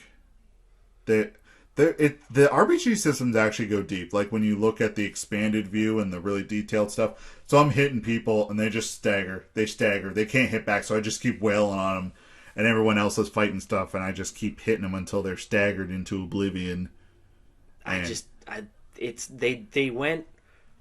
They went so deep on everything. It's like you said. It's like a lighter version of a lot of RPGs. But the systems they did do, they went all in. They dove head first, and they put all of this time and effort. I think that's why it's so cool, because it's so immersive. And I also like how they're going the newer style of games where it's not like we're going to lay out every little single thing that you can do. It's like, no, go in, you got to play, and you got to explore. Like, I didn't upgrading. I thought you'd like, here's 50 gold and some iron ore, and you'll just get back an upgraded weapon. Like, no, there's like specific things you can upgrade on it. And it always changes how your weapon looks, which is cool. I can't wait. I'm just such a sucker for... I've always struggled in video games. I'm like, what do I want to do? Do I want to be light armor or heavy armor? Do I want one-handed or two-handed? Guns or bow? All that. I've always been... But everything that gets me every single time, I don't know why I never just go to this from the start. Whenever I see a nice, big, two-handed sword, I'm like, that's it. That's my baby. My weapon. I'm like, I'll marry that thing. I don't care if it's illegal or not. But I did that. I was flipping through the weapons, and it lets you preview them, like let your guy hold them. Yeah. There's one where he just has it hanging on his shoulder. It looks like a Buster Sword from like Final Fantasy. But I was like, oh, that's it. That's what I want. And I was like, oh man, but I did one-handed, and I was looking through the skill line, and that's when I was like, oh no, I have to do this to unlock two-handed swords. So yeah, a lot of times the skills, once you upgrade up like the one-handed track, it will actually lean in and branch off into another track. I did, I saw that, how they kind of, some of them all... So like, you can still get to the same point of like in another track. It's just like, all right, I'm going to play with a lot of one-handed weapons for now, and then we're going to curve off and go into the two-handed weapons and stuff like that. So I'm thinking I'm just going to be... I probably won't do heavy armor in this game. My go-to is normally heavy armor in games, but I'm like, he's a diplomat. He's probably kind of a little bit of a, he's a sissy, a little bit. But so he's probably I'm just going to probably stick with light armor, but I'm just going to have a massive sword, and I just can't wait to get, I might lean more into the magic. I thought the magic was kind of cool. I haven't even tried the magic, but I mean, I'm just type of person, like if I'm going to play magic, then I'm just going to go all out mage. And the systems and kind of how they set everything up, I was just like, I want to be the engineer. I want to lay down traps, lure people into them, blow stuff up with my musket. And that's why I figured I'd go a little bit more realistic of a route. Like I said, if he's going to be a diplomat, he's probably going to be a little bit skilled in everything, but he's not going to be a tank. Plus, it's me. I'm like, I'm not that smart. I'd never be like a true wizard. You guys have no idea how much that impacted my life when I was like in my early 20s and realized wizards are smart. Like, you think it's obvious, but I had a day of actual real... I think I was stoned, which probably explains a lot of this. But, like, I had an actual... I'm like, oh, they have all these books because they research and do all of this stuff, and that's why they're so smart and powerful. Yeah, they don't just sit around. Yeah, but, like, to me, I was like, I could never be a wizard in real life. I was actually sad as a young man in my, like, very early 20s when I realized that... I mean, obviously, magic's not real, but, like, if it was... I wouldn't be a wizard because I'm not smart enough to be one. That hurt me to my core. Because all I wanted to be growing up was a wizard. Again, I wasn't under delusions. Do you think you'd put in the time, though, if it was real? Like, let's think about it. If someone were to come up to you and say, if you complete this impossible task, or what seems impossible, I will give you $2 billion. I think you would find that determination to make it possible. I find the determination to try. Yeah. But again, my intelligence is lacking. You're like your charisma and your strength, they're like +2, 3, your intelligence like -4. Well, that's the thing. Like, everybody's like, you're not stupid. You're not stupid. I'm like, I never said I was stupid. I said I'm not intelligent. There is a difference. Yeah.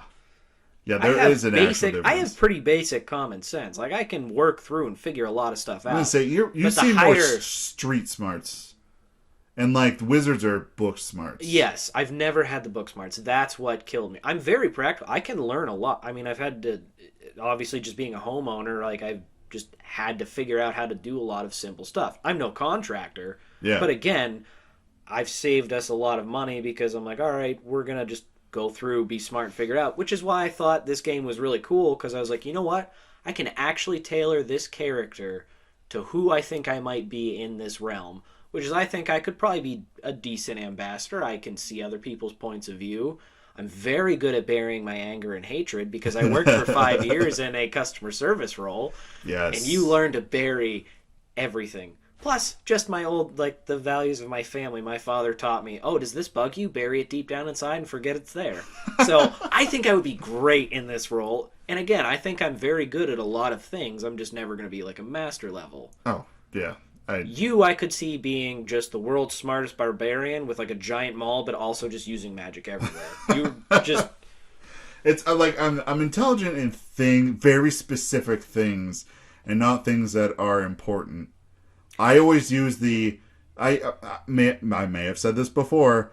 There's 1 or 2 examples I use. They're like, you asked me the national anthem? No, I couldn't tell you what it is.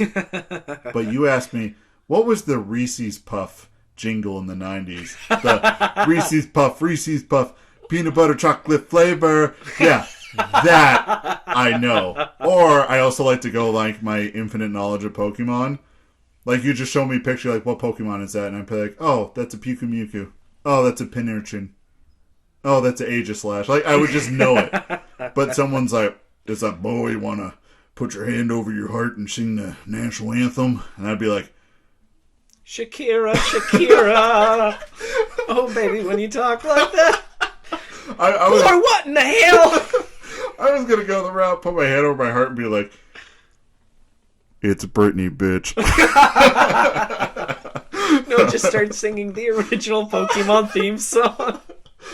Yeah, I have just very good knowledge of things that absolutely do not matter. And some things that do matter, but it's almost like it's where you put your intelligence at. And just how I want to play that game is very much, I just want to have a gun. I just want to have a sword. I just want to run around. And I don't even know the main character's name. He does have a name. He does say a lot. It is one of those names that does not stick with me. Desarde. Thank you. I don't know what his first name is, but I think that's like his... No, that actually might be, because technically his mom was Princess, who was her sister to the ruling prince. Yes, yes. So, and I think their name was different. Because Constantine, your cousin, who's like one of your main companions, he's the son of the ruling prince. And apparently there's some daddy issues going on. Oh, yeah, because he's just like, he's sending me here just to get rid of me. Well, the funny thing is, I was like, man, you're just being whiny. But when you read the description, like in the codex, it actually tells you, it's like, no, his father despises him. Yeah. And he's like, he's putting him to the test on this island to see how badly he'll screw up. And also just to get rid of him. Yeah. And he's like, it's an island. It can burn down and I won't care. Yeah. I was like, oh, wow, they're going to go deep with this. Yeah, that's right. That's right. Your character's name is Dissardine. And Dissardine and Tier Detroit. Yeah. And I'm terrible at names like that, especially like anime. Like, I can look at the character and I'm like, I know exactly who that is, but if you're asking me their name... Yep. That is where I struggle, and they're like, you're not a real anime fan. I'm like, listen, if they named him Jim, I would remember his name, but no, his name's Todoroki. Who would know that? I remember the main character's name from Bleach. Do you know how happy that makes me? Isn't it like Ichigo? Ichigo Kurosaki. Okay. That's the only name I remember from that entire series of like 7,000 episodes and 8 million characters. Yeah. And that's it. I was proud of myself for that. You put that on a resume. At least animes like Full Metal Alchemist, there's normal names. So like Ed and Al, I can remember Ed and Al. Yeah, but then their dad's like Hohenheim or something, and I'm like, no. Full Metal Alchemist was so good. I might rewatch that. I'm sorry we derailed, guys. I have one more topic to derail us, but if you want, we can go back to Greedfall first. Yeah, because you have to talk about your terrible journey with your. Not terrible, but your ESO. I haven't even started it yet. I've just been researching. I have not turned it on. I updated it because there's a big update coming. Yeah. Because I was like, one day I was like, I got like an hour. I might as well create my character or whatever. But it was a blessing in disguise because it was like, no, you've this crazy update. So I was like, okay, cool. But I realized I'm like, I never have fun playing this game. I wonder why that is. I wonder why because it's an MMORPG and you are supposed to put excuse me, all of these hours into it. Yeah. I was like, maybe it is me. Maybe I should, like, if I want to enjoy it, maybe I should plan a little bit better. So that's all I've been doing is reading up on, like, what class do I want to be? Maybe what's a little bit easier. I've come to the decision I think I want to be a Templar. Is that the one that like high defense and? I think so. And that's the thing though, as I was reading it, this one's nice because it has a lot of, you can do a lot of magical buffs on yourself for high defense and healing. Hold on 1 second, because you are derailing right now. I am derailing. Real quick, Greedfall, a lot better than it looks. We both give our seal of approval on it. Go buy it. Go purchase it. Fun spiders. All right, continue. One more quick thing for Greedfall, and we're not going to be sponsored because they're a small studio and they probably couldn't afford it, like the $10 it would take for us to be an official sponsor. But, maybe for the next game, they're silver.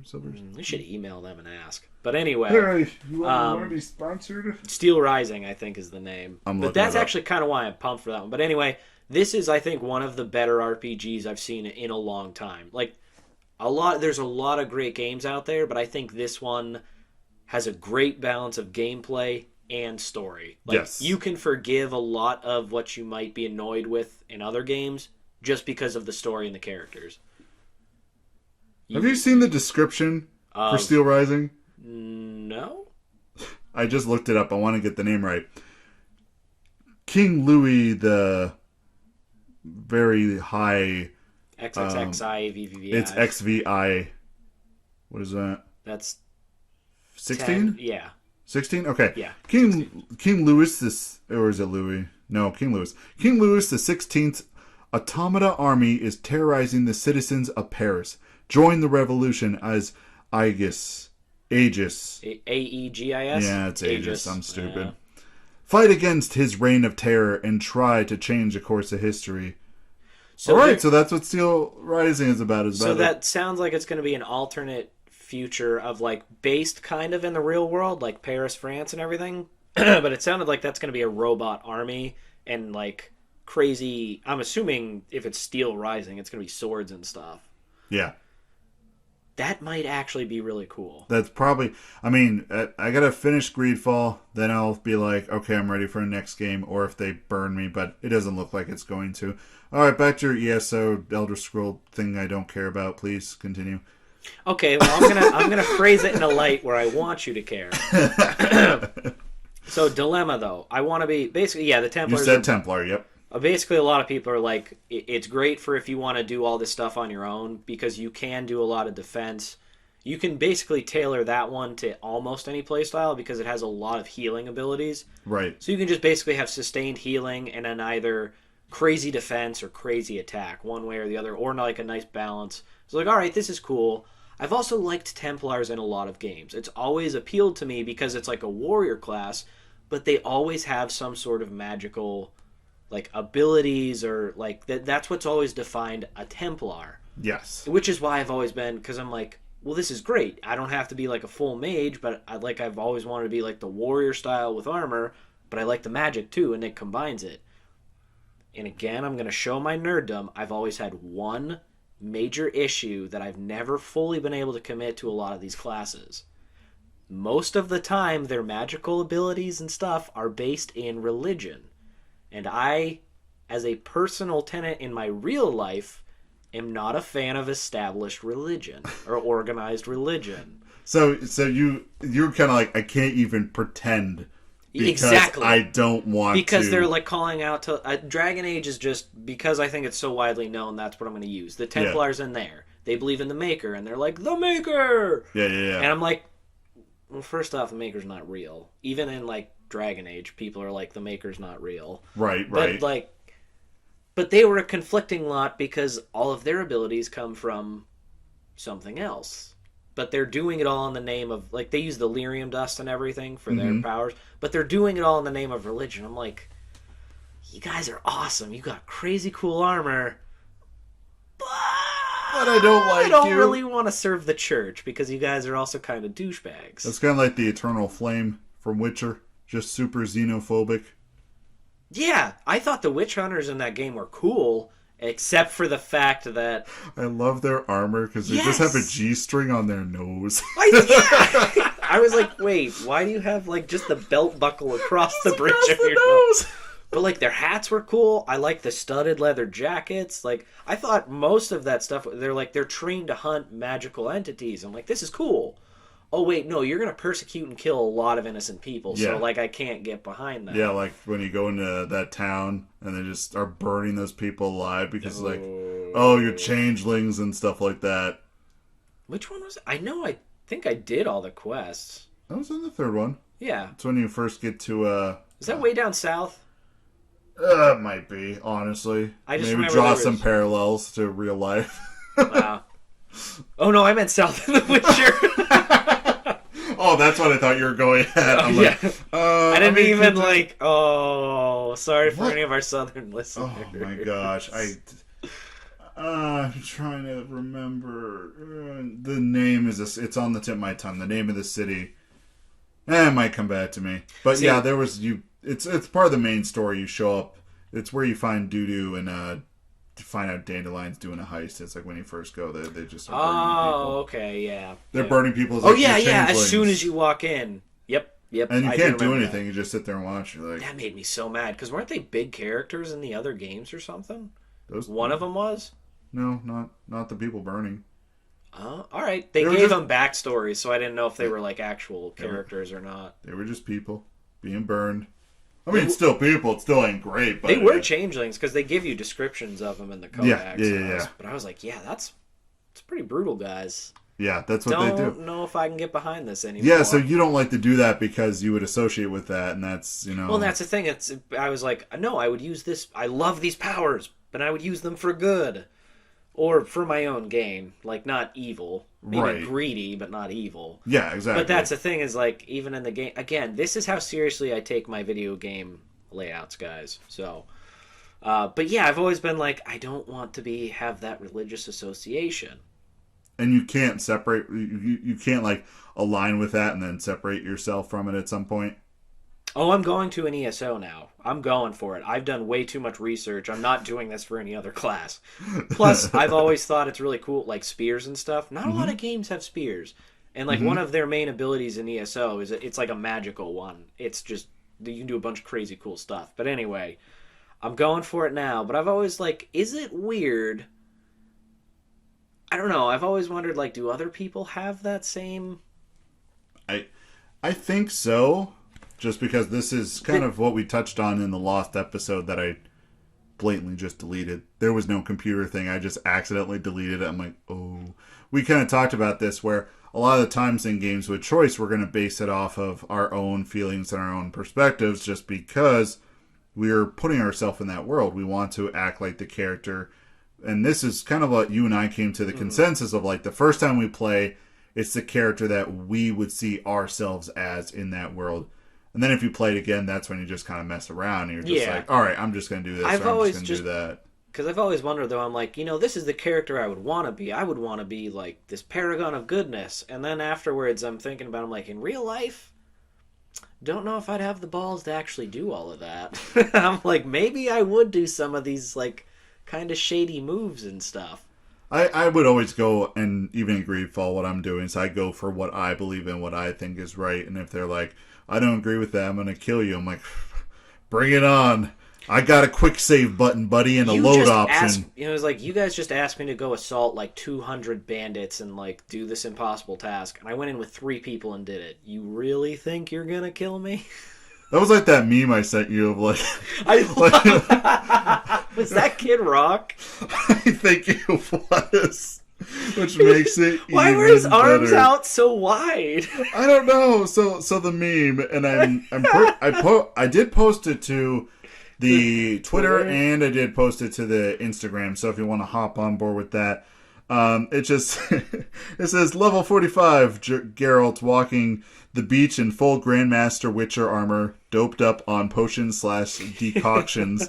And then below it says, that one drowner ready to take his shot at greatness. And it's Kid Rock, like, arms out swinging. Just swinging, just like he's having a great time on the beach, just walking. Yeah, that's... Yeah. It's always how I decided my drowner victims, too. Because there'd be like a group of 4 of them, and 3 of them would chase me and then run away, but 1 would follow. I'm like, oh no. I'm like, you're the one that's going to die today, We can't buddy. have that. So, you're going to have to update us on the progress of your ESO, because you're kind of stuck in it. You're going to be wrapped up in that for a little bit, because MMOs, a lot of them, you got to put some time into them. Also, that's just a quick view into my mind, guys. If you want to ever wonder why I'm like stuck in life, that's why. That's what I get hung up on in my brain. And that's just for video games, so imagine what it's like for just everything else in life. It's 10 times worse because it's real life. And that's why I choose to focus on like these video game issues, because I start thinking about like politics and the climate and like real world issues. I go into full on panic attacks. So I'm like, let's stay ignorant. Do I want to be a Stamplar or a Magplar? Which is Stamina Templar or Magic Templar? And that's what I'm going to fill my time with. What's the difference? Like, is Stamina like you can do more attacks, and Magic is you can do more damage? A lot of their abilities are based off, it uses either Stamina or Magic. Yeah. So most of the Templar abilities are Magic based, but you can convert some into Stamina, and some are just Stamina to begin with. Right. So it just kind of, which one do you want to boost more? I'm going to go with Magic just because I've always liked that route. And I'm probably going to go against conventional wisdom. They're like, use light armor because you can get all these robes to do better magic. I'm like, no, I think I'm going to go heavy armor. We're just going to go with a bunch of healing and magic buffs. And then I'm going to use like a two-handed sword and then probably destruction staff. Because you can do whatever you want in that game, honestly. I've also never made it far enough to be like to a jacked level to do all this higher level stuff. And that's what everybody's like, if you're just starting, do the quests and enjoy yourself and have fun. Like, you don't need to worry about doing all this extra stuff. Like, do the quests, get all your XP, and then once you get up to the higher levels, then worry about, like, your crafting and all that other stuff. They're like, MMOs live off of the end game. Like, they live off of that, where you play the initial game just to get your bearings, understand stuff, understand the world, build your character, level up.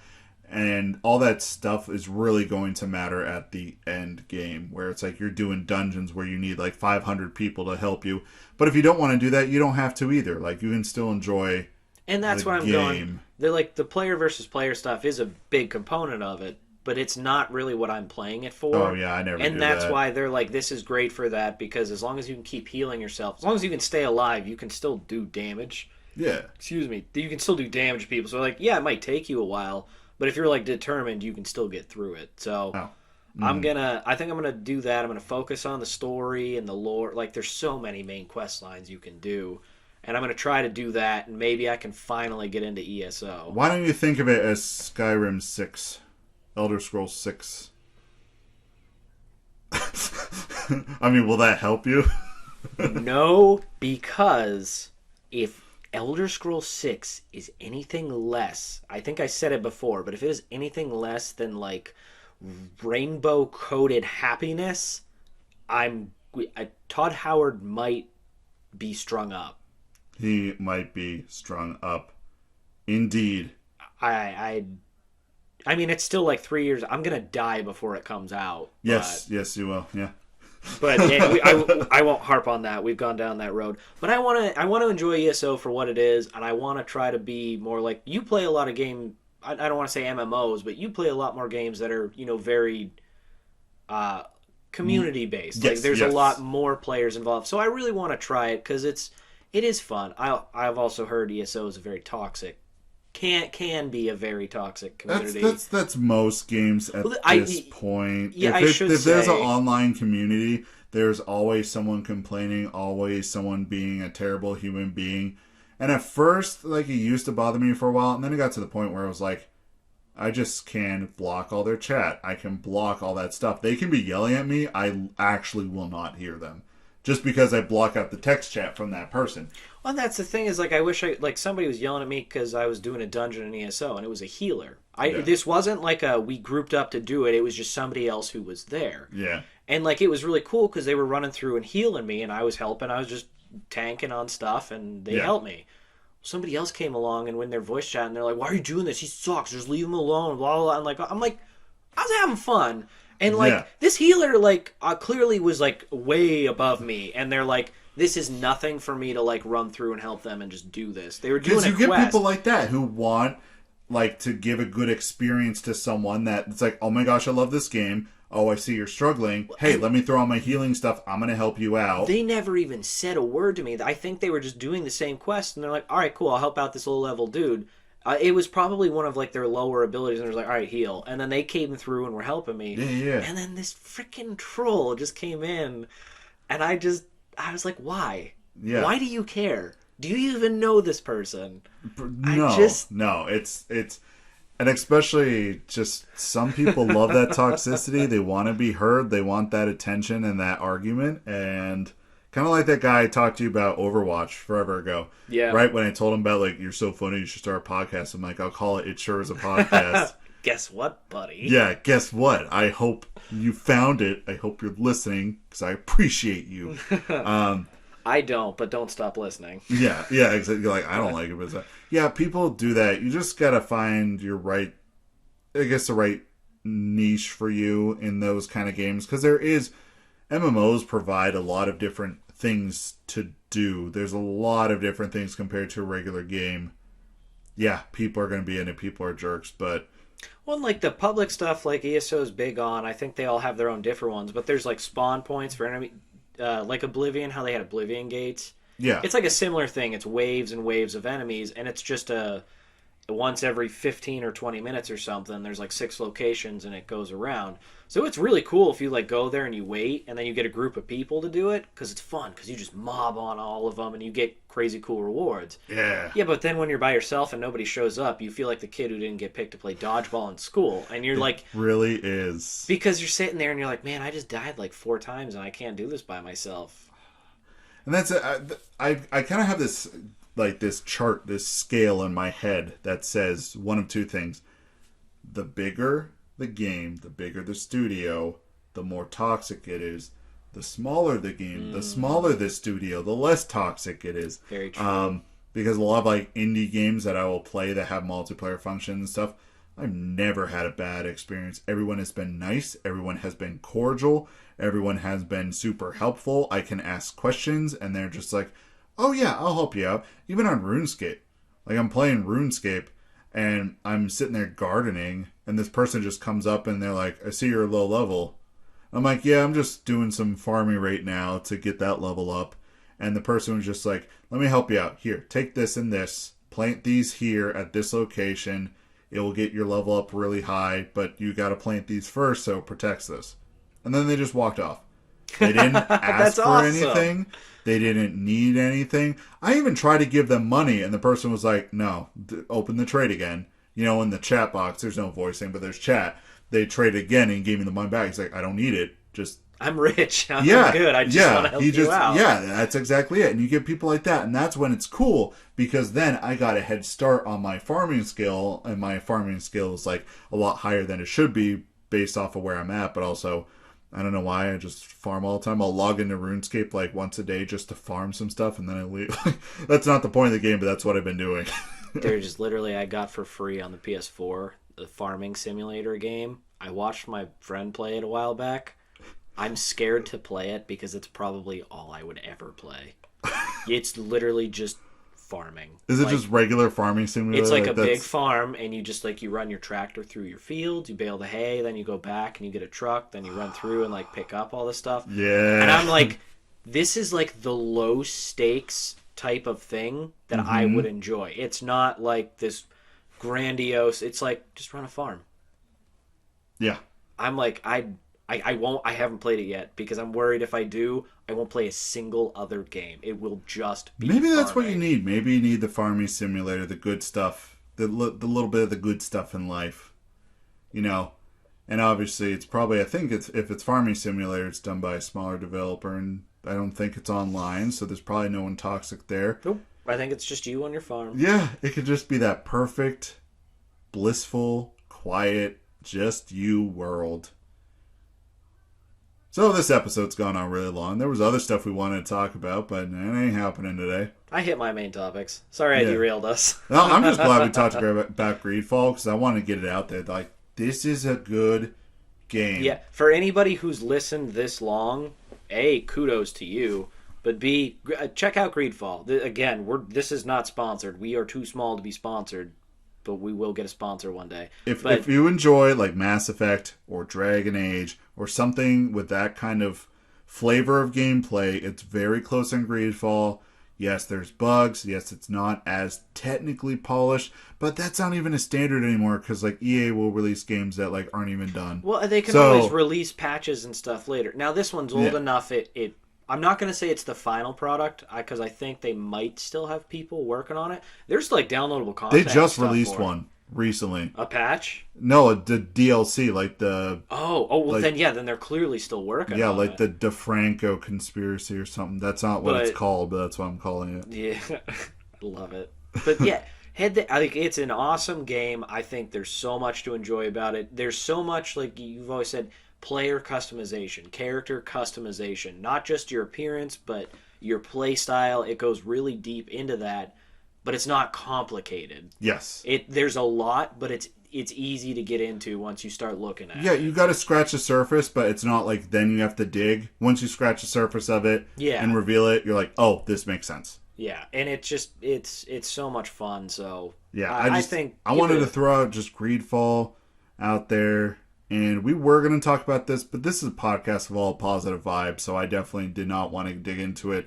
If you're interested in gaming and you know gaming news, the terrible things happening at Blizzard, Activision, like this just drives me to be like, I want to find better games that do not support an environment like that.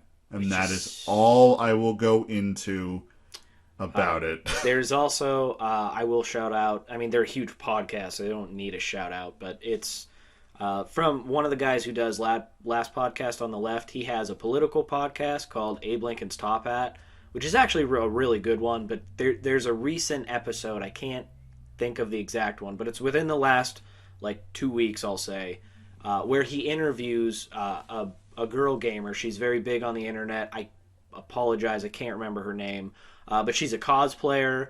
She does also do an OnlyFans, which she promotes on the show, which is awesome.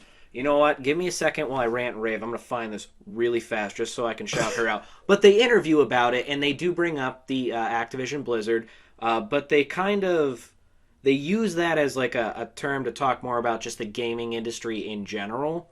Yeah. And how it has been very toxic to certain people or certain groups of people. Well, I would just say, honestly, if you are not a white, straight male, the gaming environment has been toxic and negative towards you if you were not that.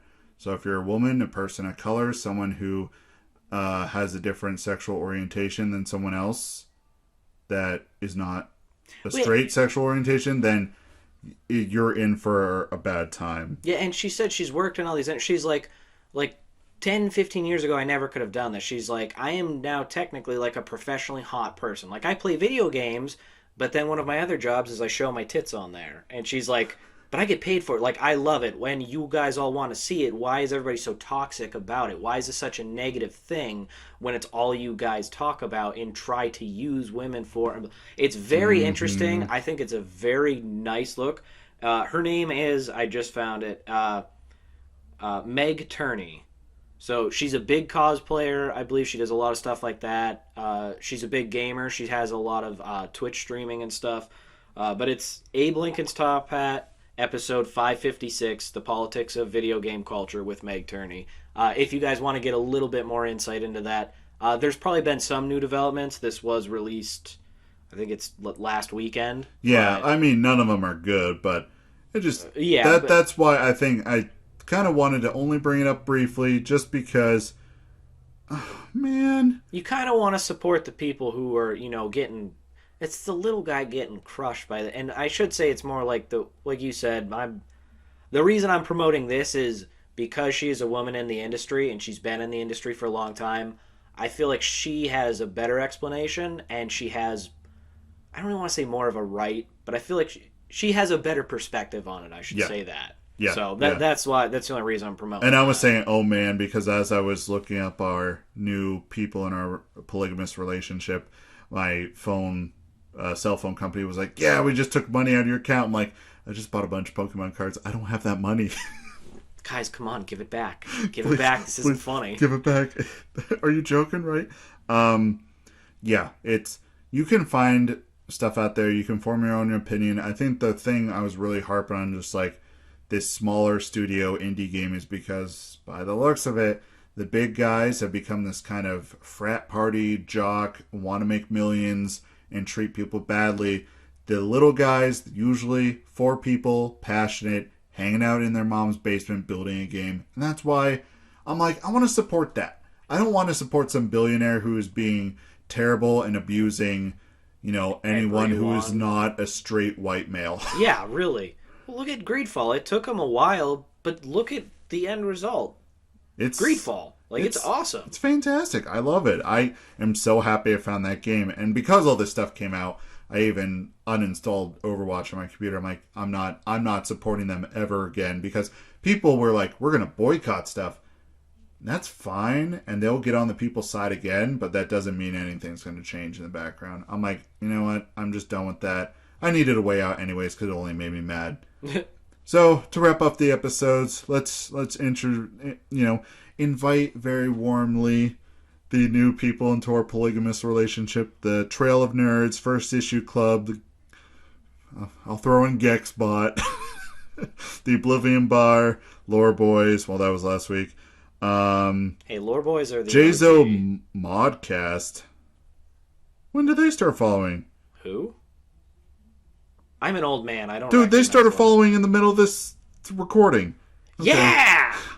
We're growing, people. And then, welcome to Lumbridge. The people I've been trying to get them to do a collab because I think they got some good stuff. And they put out a new episode after almost 3 months of nothing. Here's my message to them, and they probably got freaked out, and they are never talking to me again. Oh, I'm so excited to hear this. So wait, last time we talked, I was just like, "Hey, I want to collab," and he's like, "Yeah, I'm fine with that. I'll speak to the other guy." And then there's nothing, and then it was 6. All right, so what's the date? All right. 6/01/21, they talked to me about thanks. I'd love to hear how you're enjoying it and everything. And I just, they were very humbled that it's you contacted us and you do this thing and you wanted to collab, right? So there's nothing until Tuesday of this week. So today's the 30th. So what would that be? It was probably about 2. Just under. Or just under. So I send them all caps. I saw you guys put up another episode. In the time you were gone, I got married, had a family, and paid off my mortgage. 3 of those things are lies. Very excited, though. Oh my gosh, they probably read it and were like, alright, this dude's gonna Ted Bundy us, we can't do this. Dude, they're like, this guy's nuts. But also, it's kind of getting to the point where it's always about the little guys, right? And if I have the ability to shout out one of the little guys that, contacts us or follows us, and then, maybe you go listen to them and you're just like, you know what, I'm going to hang out there. I'm not upset about that because I helped that little guy, and I hope at some point someone would pass that, pay it forward, if that makes sense. No, I get it. I mean, you find the content you like and stick with it. Hopefully that's us. If not, Yeah. Well, our people are out there. We just got to reach them. And I mean, we enjoyed doing this anyways. No big deal. We just talk about nothing. A whole lot of nothing. I just got to talk about Greedfall for a while, so I'm cool. And then have my existential crisis about the Templar and then any associated religions. So. I literally already did the thumbnails for this episode last night. I was I knew exactly what we were going to talk about. I'm we're opening up some Pokemon cards. We're just going to chat. We're going to talk about Greedfall. Greedfall was the thing I really want to talk about. And now the more I talk about it, I want to go home and play it. Yeah, really do. But I gotta get study. Also, I just looked at the time. My niece is probably furious with me because we were going to cook some corn. What time is it? Oh. And at this point, I am just milking this out because we are just about to hit the 2-hour mark. And as soon as we hit it, and we're just cutting off the episode. Mid-sentence? Mid-sentence, probably. I'm totally fine if you wanted to just mid-sentence. I'll give you an idea of when we get close to that mark because I was going to be mid-sentence. Okay, all right, let me know when it's